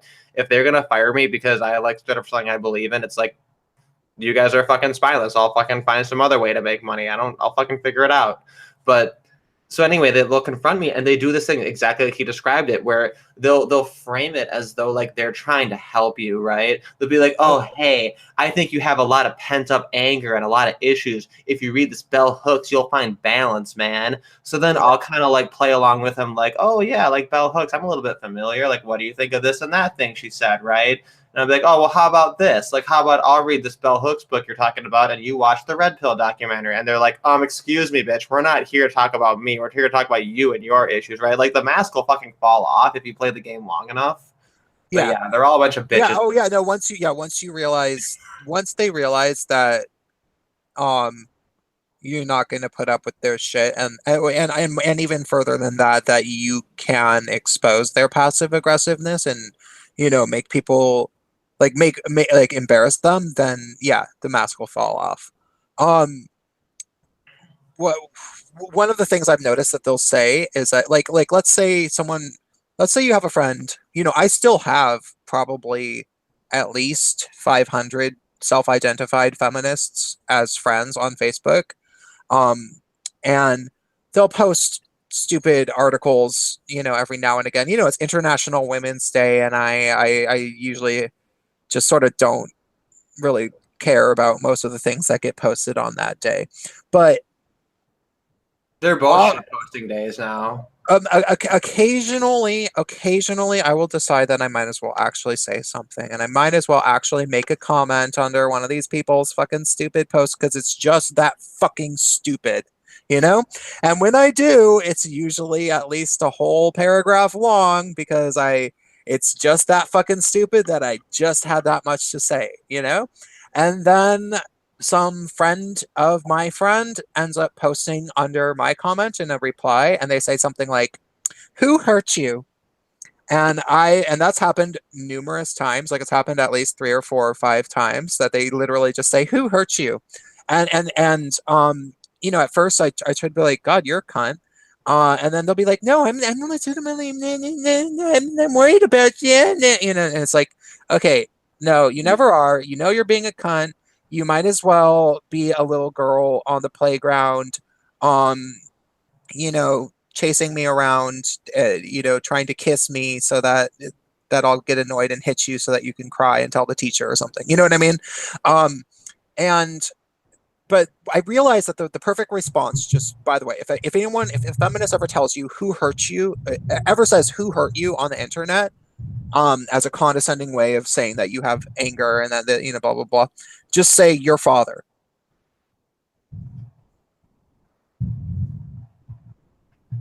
Actually, a good follow-up to that. There's a catalog of anti-male shaming techniques, and that's one of them. Yeah, this dude, and this shit was back from like Really? fucking 2012. That's how common and formulaic this shit, and that's why I have so little patience, because it's just like it's happened so many times, so that like literally I could be like, oh, like I can link them this catalog and be like, this is code fucking orange. Like this shit you're doing, this is the catalog that's like 5 to 10 fucking years old, and like I can just point it out and be like, here's this thing you just did. I mean, it's kind of like pointing out logical fallacies, but like it's so like pointed and obvious and formulaic and just like nakedly obvious how just dishonest and manipulative it is. That yeah, the feminist of anti-male shaming tactics. I can find a link for. Yeah, was the response said to the question when they say who hurt you? The response is your father. Well, I don't know if they have that. I don't know if but they do a more serious breakdown. But like, because so yeah, I'm just saying it's because it works. They get annoyed when you. That is such a seriously condescending kind of response, though. Like when you say something that they don't like, they immediately like they try to side rail you by saying that like, well, the only reason you would say something like that is if you were fundamentally damaged. Yeah, which is super screwed up. It's sort of like, I think it's kind of like it's the female equivalent to like if a woman was having a bad day and you said like, oh, are you on your period?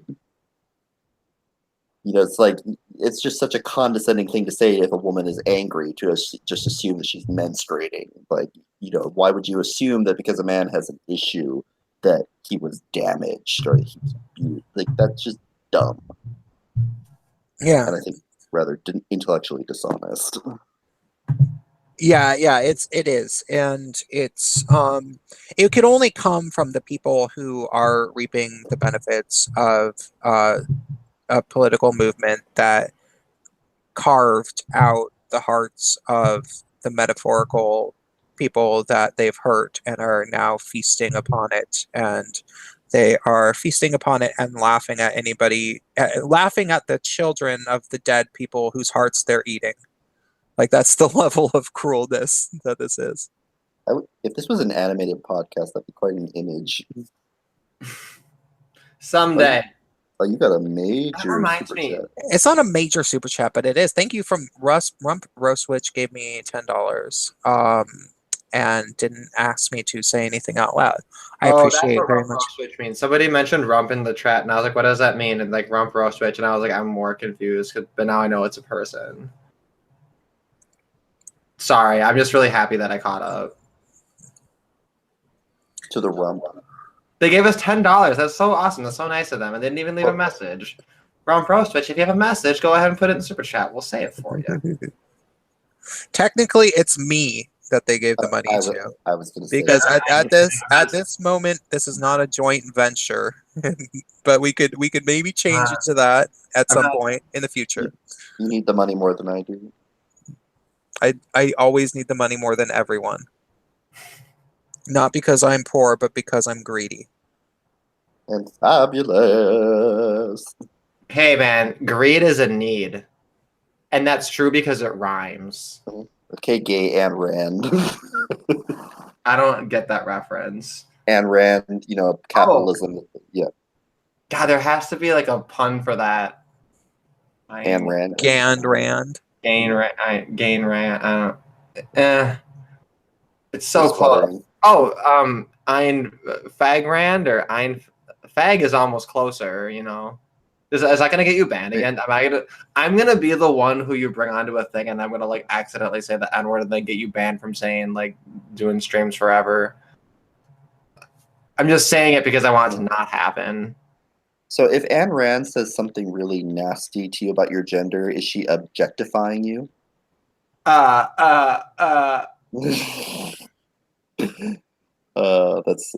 really. Yeah, it's double. It's twice as bad when she does it. Mm-hmm. I'm not going to explain that. I was such a bad. Okay, but this reminds me. I have $1 million idea. Like, this is something that every single person who ever streams on YouTube should start doing, and it should become part of a culture. Are you guys ready for this? This is like some Shark Tank shit. Are you ready? And you're gonna be the first ones to hear it because this is what I do. I just like throw my ideas out for free because I just want them to happen. I don't want the money. I just want them to happen. I don't even want the fucking credit or the money. You can steal my ideas. Steal it. I'm gonna send an email and change the world. Here's what this idea is. Every single person who streams should do a straight up green screen behind them or whatever, a blank background that you can just fuck with, right? And then after streams are published live, there should be a second layer of content creators. For example, T-clips. T-clips, they clip the T. That's what their channel is. It's brilliant. It's brilliant. It's a brilliant premise for a channel. They do a spectacular job of it. I've made a few videos that are just small clips of streams. That shit's tedious. It feels like it's nothing to be like, oh yeah, I'm just gonna clip this fucking 90-second thing from this Blair White fucking Lacey Green interview, right? Like it can get so tedious. It's like there's a lot of luck involved too if you don't fucking remember where your shit is that you're trying to find.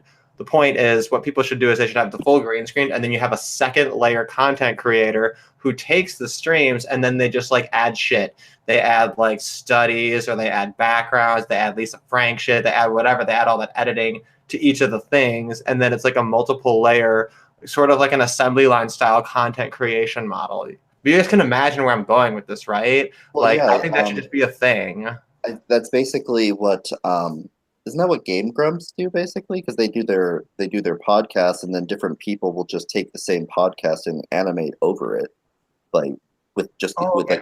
I know their name, but I'm not familiar with them. So maybe it's a thing. Like you should totally watch that because Game Grumps, they have their regular, just sort of extemporaneous podcast. It's just them talking and being goofy and funny, and then there will be people. I don't really know if they work for the show or if they're just super fans. I have a feeling they might just be super fans, but they take the audio from the podcast and they just animate the various absurd images and situations that they describe in the podcast, and it's twisted and hilarious. That sounds so stupid. That's like way more than what I even imagined. So yeah, what I'm imagining is totally realistic. But yeah, all I'd have to do is just like take this shit and like I'm almost done. I'm like 50% there. Check this shit out, Jordan Peterson. Suck my dick. Wait, what is it? And it's a projector screen that I'm going to use as a green screen. But like it's white, which is awkward. But the other side is black, which is less awkward.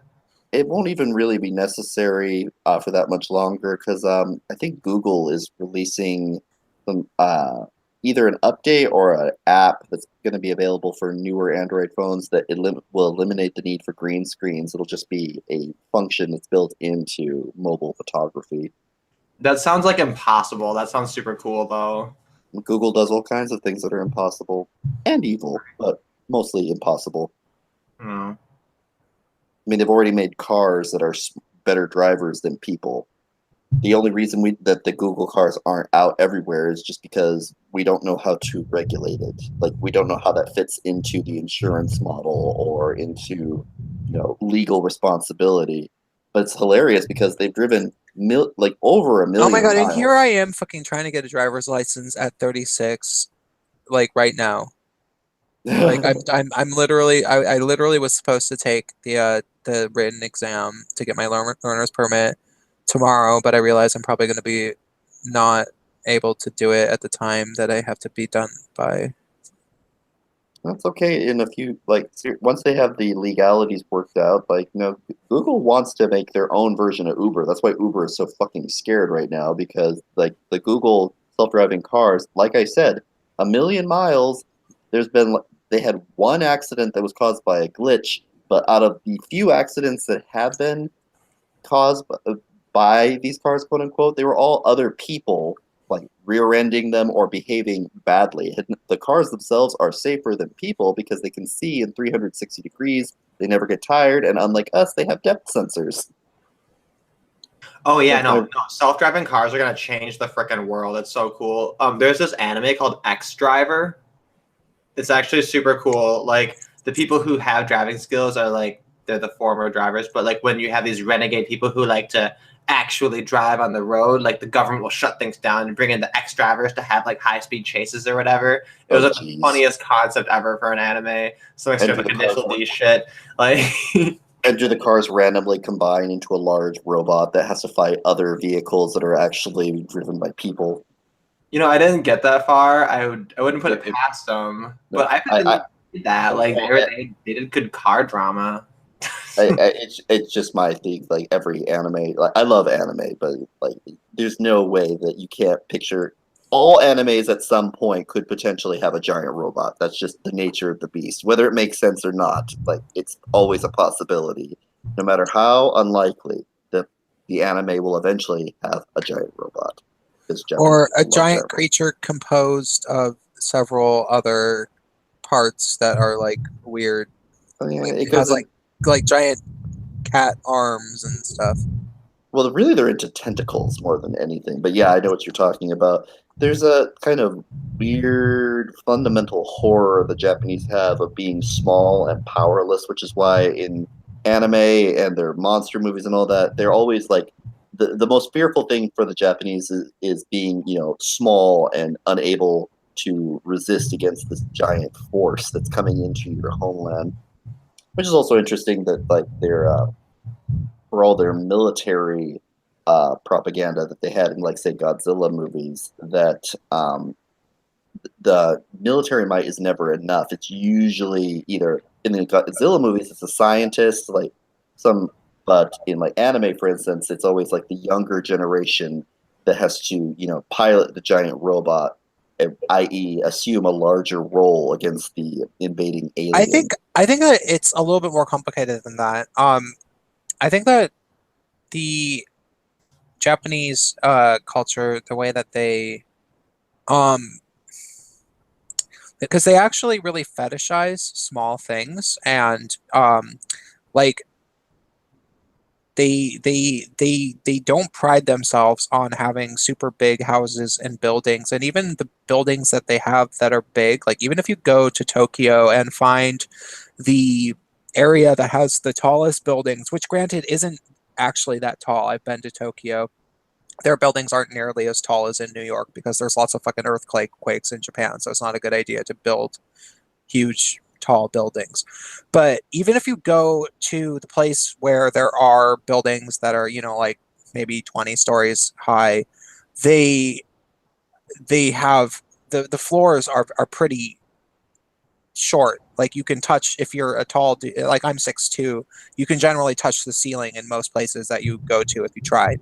And you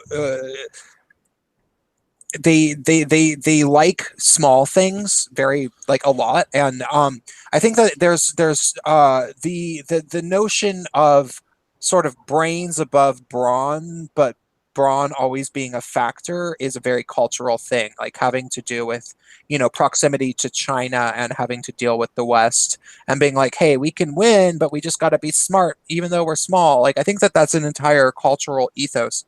Very true. And they also value endurance more than anything else. Like the prototypical, like masculine Japanese father, for instance, or the Japanese hero, but particularly fathers, is not like an American father, which is like, brash and big and, going out and single-handedly, say like, this is my family. Like I'm gonna, like, very, outgoing, very aggressive. Your masculine ideal for a Japanese father is a quiet man who literally asks for nothing and just does all these things for the people around him without ever expecting reward or even particularly wanting to be noticed. He just does the things that he has to do because he's a man, because that's what he does.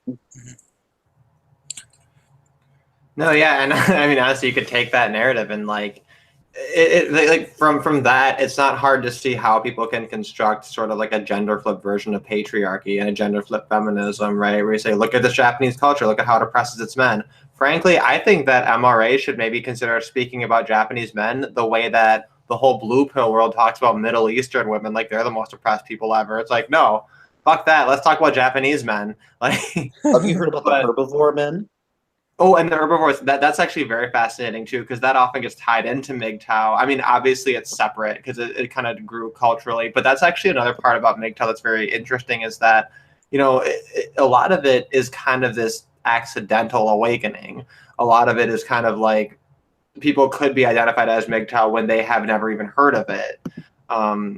and it's this ongoing issue of men kind of walking away from traditional relationships, which then in turn, from the herbivore perspective, it's much more blue pill, because I think that a lot of it is like they feel like they're a burden upon women, sort of, and they're kind of checking out that way. Like, it's a lot more fucking depressing.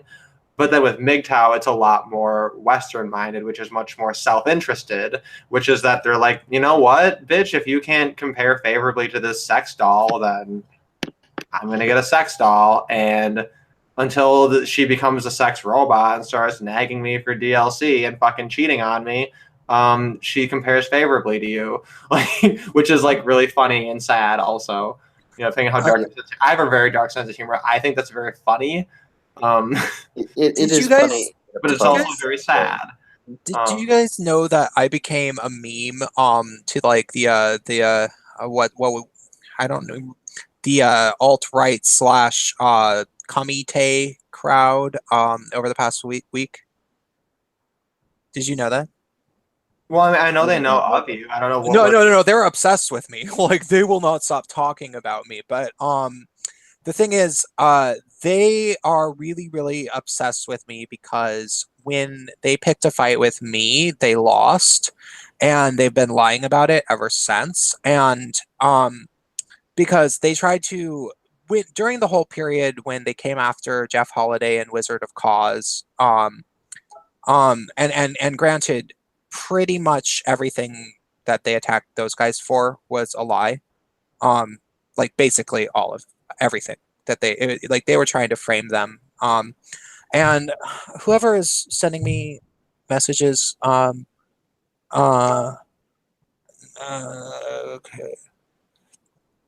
So, the thing was, they were trying to somehow sort of like, basically a few people in particular, I think Andy Worski legitimately believed the allegations. Fucking hell, stop sending those fucking things. They're bugging the shit out of me, dude. I think Andy Worski legitimately believed the allegations, but Tonka Saw was just stirring up shit, and he knew she was making stuff up. Like, at this point, it's very clear that Tonka was lying, and he knew he was lying. And for some reason, he had an ulterior motive to just lie about people. And I'm not exactly sure what that motive is, but he knows he's lying. And you got a theory, though.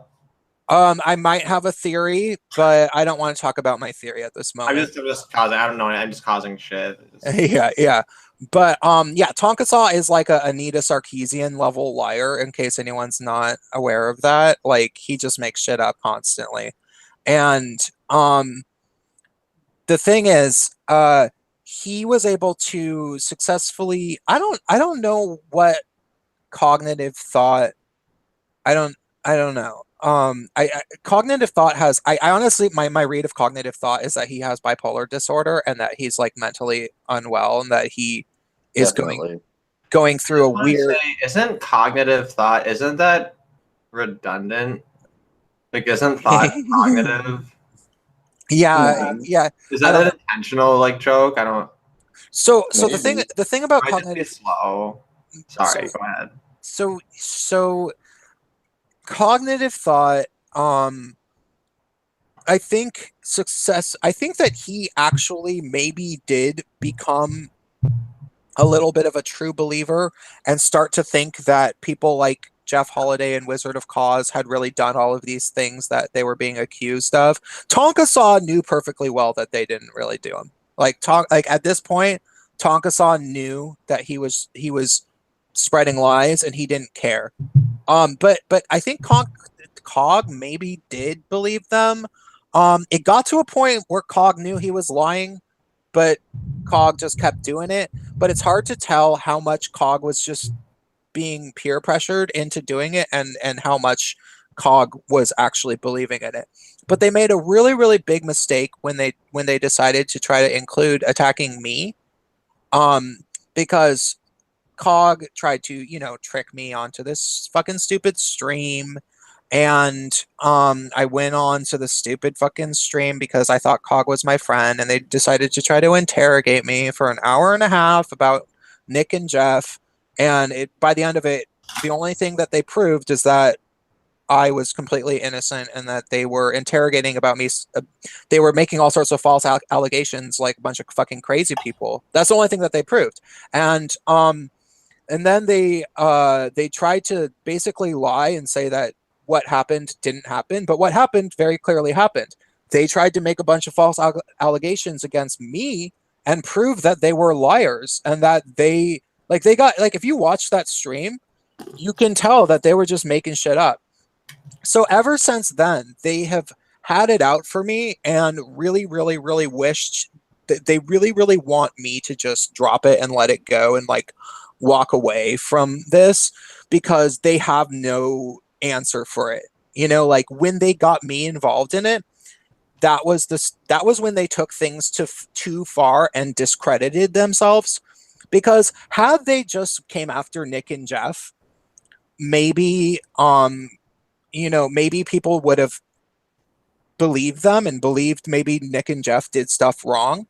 But when they came after me, then it was like, okay, you guys are just fucking crazy, because Prince of Queens doesn't even use Discord, and Prince of Queens has nothing to do with this stuff.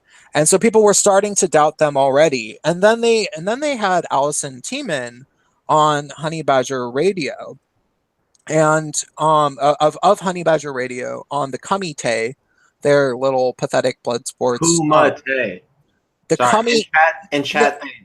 Or you would say that? No, it's the Kumite. The Kumite. Oh, you're doing it intentionally. Okay. Yeah, I'm doing it intentionally because it's a joke to make fun of them, because I make jokes. They don't get it. We're too autistic. We don't get it. Yeah. So they had Allison Tiemann on, and Allison Tiemann actually kind of schooled them. They didn't understand that she went on there with she beat them by not playing their game. She went on there not to argue. All she wanted to do was prove that she had principles and prove that she wanted to plug her fundraising event. And as soon as she did, and as soon as she made herself clear, she left. And they had no idea how to deal with that. Like they had no answer for her either. And but of course they were cruel, and tried to spin it as if she embarrassed herself, which she didn't. She proved that she had principles, kind of like I proved that I had principles when they came after me. And so I made a video in support of Allison, and I in one line in my video, I said, yeah, there's some people who probably wish I didn't make this video about Allison. And they think that I'll be adding fuel to the fire of the people that like to gossip about people because they're obsessed with gossiping about me. And to those people, I would say that, I should make this video, because if I didn't make this video, I would be a weaker person. And then I said, I'm a man now. I got to do these things sometimes. And the funny thing about it was that, like, I knew I was saying something that would sound silly. Like, and if you listen to it, I say it begrudgingly.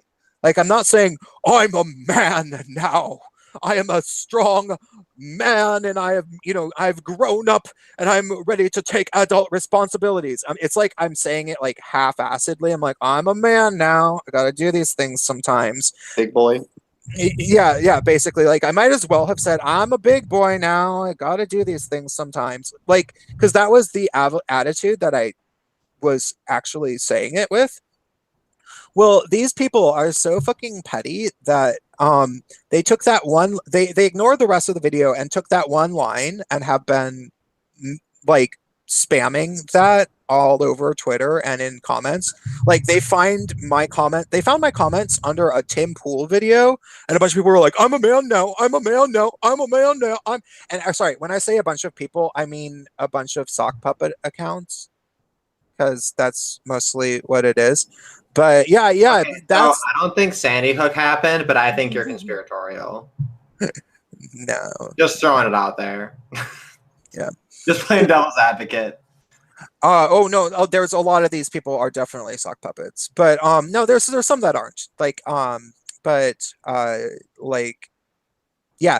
So no, it's funny that I became a meme for saying something that, like, I wasn't.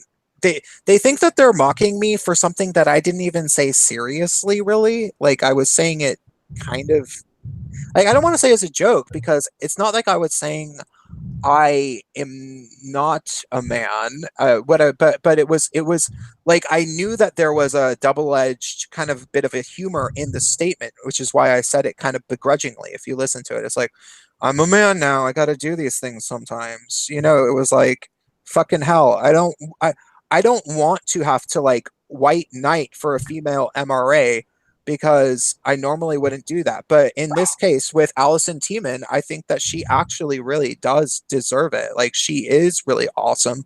She does do great work. She didn't embarrass themselves on the fucking comité, and I should make that fucking video. And for the record, I'm glad I did, because I'm coming on Honey Badger Radio on Monday, so fucking suck it. Yay. I'm really happy about that. I'm really happy that you get to be on them. Yeah. So I do need to go to sleep now because I have to be at work within 5 hours, which fucking sucks. So CJ Trex. Oh, okay. You can take off. I'm gonna go on for a little bit more while I drink this. Fucked off though. I just wanted to speak a little bit to the issue you had described, just because I kind of watched it all unfold, and I was the one who told you about it when it was all fucking going down. But yeah. But like the thing about it was just like the original issue that they wanted to talk about was some comments that Random Graham had made on some of Metacri's videos, right? And just like looking at it and looking at just like the scope of the whole conversation, just you really, really need Dr. Random Cam's comments to matter so fucking much in order to make sense of the perspective of the people who are like in on this Kumite shit. Like, and you can tell, I don't know, from my perspective, and I'm obviously extremely biased because I'm a supporter of the Honey Badgers. I have been for years, you know, since basically almost since it was fucking founded. I've been following them because I think that their content speaks for itself. It's actually fantastic, and just the sheer amount combined with like what they all cover, it's like insane. And like there's nothing else like it. There's really nothing else like covering men's rights the way they do. But the point is that when you look at it from this perspective of like, what are they actually like? When I first heard about it, I only heard about the abstract of, oh, Allison and Jim are going to debate, and I'm thinking, dude, there are so many cool things that they might disagree on that would be super interesting to hear.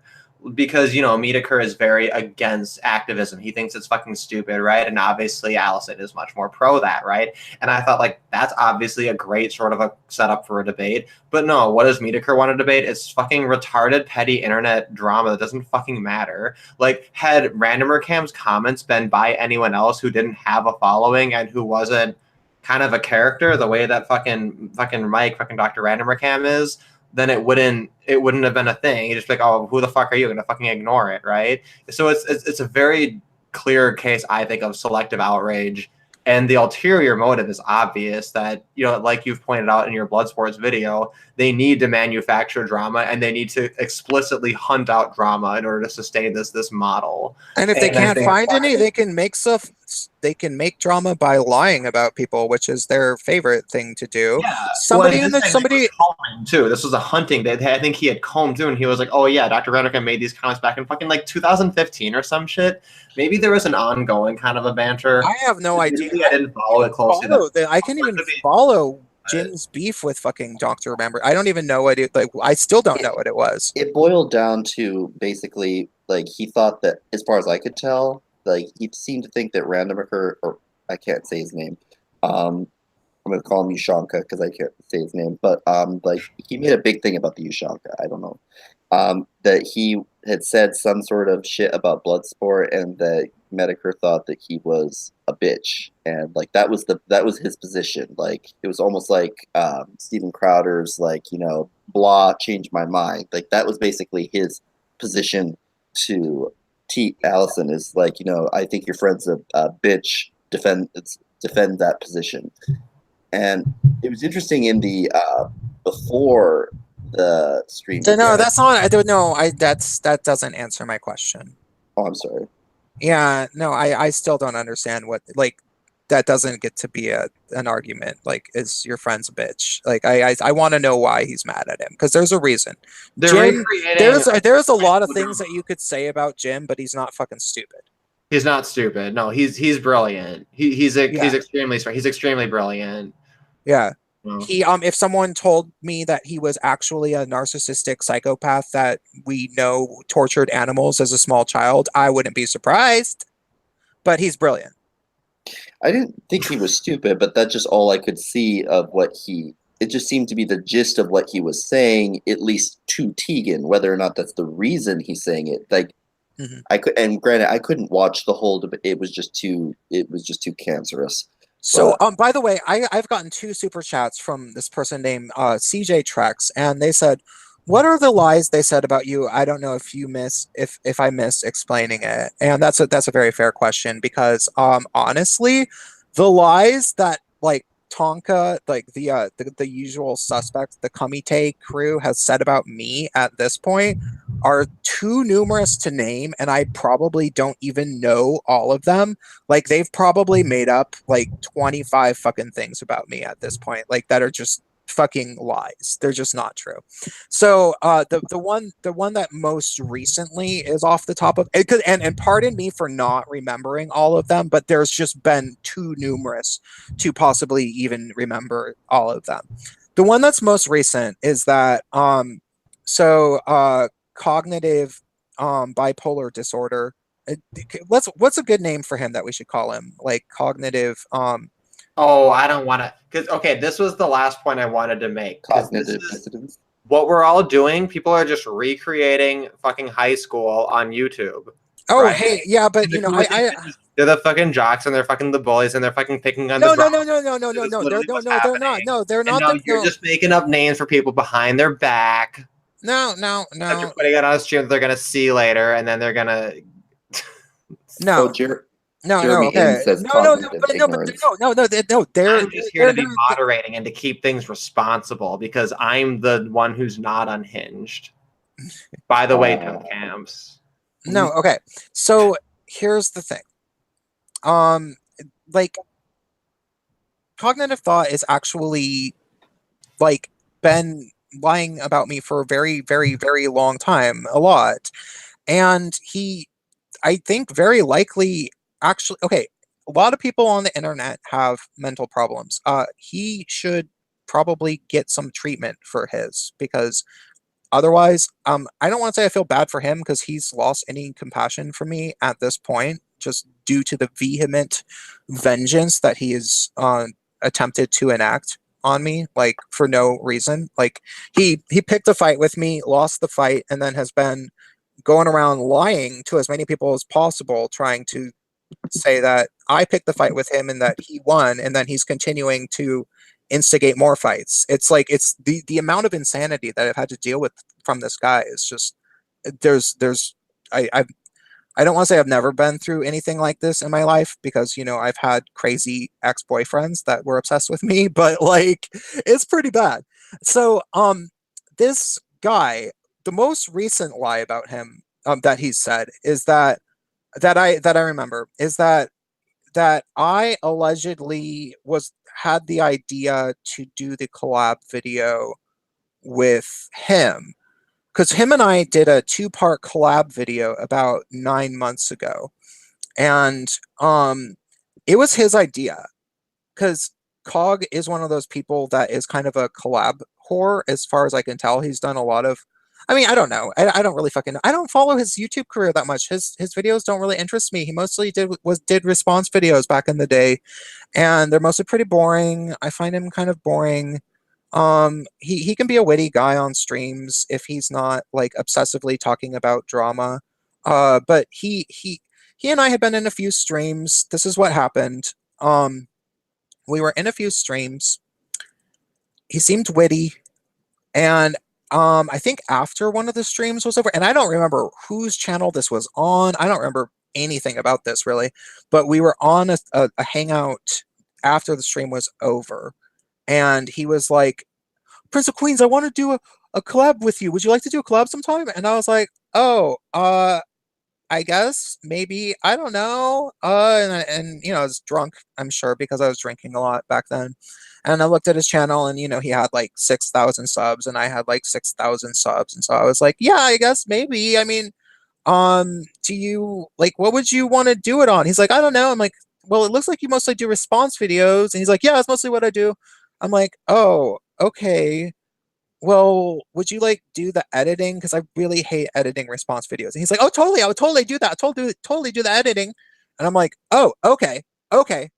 And then I realized that I had always wanted to do a response video to when Cat Black tried to go on and on about how gay men are always sexually assaulting women, and that she had a whole video where she talks about the plight of the poor women that allegedly get groped by gay men. And I realized that I always wanted to make a response video to that. And so I told him, I was like, ooh, would you want to do it with that? And he was like, yeah, totally. Just hit me up. And I was like, okay, cool. So in a week or two, or I don't remember when, I hit him up and I was like, hey, would you want to do that response video to the Cat Black video or something like that? And I sent him the message, right? Well, it was his idea to do the collab video, right? And I agreed to do it because he said he would do all the editing, and I got to choose which video to do it, which is why I pursued it. And I included in my most recent video that the reason that I did the most recent video, when I mentioned him, I said that the reason that I did the collab video was that it was his idea and that he did all the editing. Well, he's trying to tell people now that it was my idea, and somehow he saved my messages that I sent to him, and he's trying to say that that's proof or some shit. And it's like, no, you dumb fuck. It's not proof. That's proof that I wanted to do it and that I sent you a message. If you had some long message from me being like, hi, Cog, I know I don't know you that well, but I want to propose that we make a video together, and I want it to be this Cat Black thing and blah, blah, blah, blah, blah. That might be some better evidence that it was my idea, but that's not what you have. You have me reminding you of some fucking thing that you had already brought up. That's just one of many, many lies from these fuckers. They lie about me all the time. So I got a little bit more money. He says, would you like me to get caught? Calling a man a liar without him present to defend himself does not end well. Think before you open those meat flaps. No, I don't want you to get Cog. I want to talk about Cog as much as I feel like it. Because he always talks about me. The end. It's a busy. I will talk. Like you know, like here's but no, yeah. Here's the thing, you guys. Like people who talk about people on YouTube and blah blah blah blah blah. Like those fuckers, they want confrontations. They want to quote mine people and to put words into people's mouths and to get things so that they can keep going and blah blah blah blah blah. You have to avoid ever interacting with them, and you have to find the people that actually do have integrity, and you have to talk to those people, and then you have to tell your side of the story to those people. And sooner or later, the bad people, the people who do lie all the time, nobody will want to hang out with them anymore. It's kind of like the kids that in high school, let's say there's a high school cafeteria, and for a while there's like, okay, Derek, you're echoing. Oh, sorry, because I'm not using my headset, I think. But so actually, you know what? I need to go to fuck to bed. Actually. Oh, okay. It's the responsible thing. I've been having fun, but I know that I'm gonna regret how late I've stayed up already. So anyway, it's been a lot of fun. Yeah. Yes, definitely. I feel like this was a successful first episode of a thing. I enjoyed it quite a bit. I'll be interested to. I wish I had thought to check on the last. I'm gonna save this and cut out the end part because I don't want the end part to be a part of it because it's stupid. What part? What was this part where we're talking about the stupid drama Where he stuff. devolved. Yeah, because it's not relevant to what this podcast is. But I want to finish this thought. Oh, okay. I'm gonna fuck off, and I'll keep listening. You guys keep it easy. Bye. Right. So Great meeting you. the thing is, people don't get to lie all the time and expect people to hang out with them and expect people to give them the time of day. Like, people keep accusing me of being scared to like face people like Cog and Tonka or some shit, where that would be kind of the equivalent of like, that would be like the internet equivalent of let's say a guy is well known for always carrying around box cutters and jumping people in groups of 6 or so, and that guy told you, yeah, I want to fight you one-on-one on a football field at midnight. Would you fucking show up even if you thought that you could beat that guy up? No. These people are such serial liars. They've done things to me like get me on Cog's channel without telling me why, without telling me what the purpose of the stream was. Like, I didn't know that Cog was going to interrogate me for an hour and a half and like throw all these false allegations out about me and all this like weird, crazy stuff that he did. I didn't know that that was going to happen. He wouldn't tell me what he wanted to talk to me about, and I thought that he was my friend. So for him to even bait me onto that stream was already dishonest by itself. But it got worse than that. The reason that they had me go on Cog's stream was so that they could dually broadcast it on Tonka's channel at the same time, so that they could try to like hopefully publicly embarrass me on a secondary channel. They didn't tell me that was happening. Like, that's the level of insanity with these people. So of course I'm not going to talk to them, and of course I'm going to talk about them as much as I feel like it when they're not around, and they can't do anything about that because obviously the gloves came off before I even realized that they were going to pick a fight with me. Yeah, that was yeah, it was a shit show to say the least.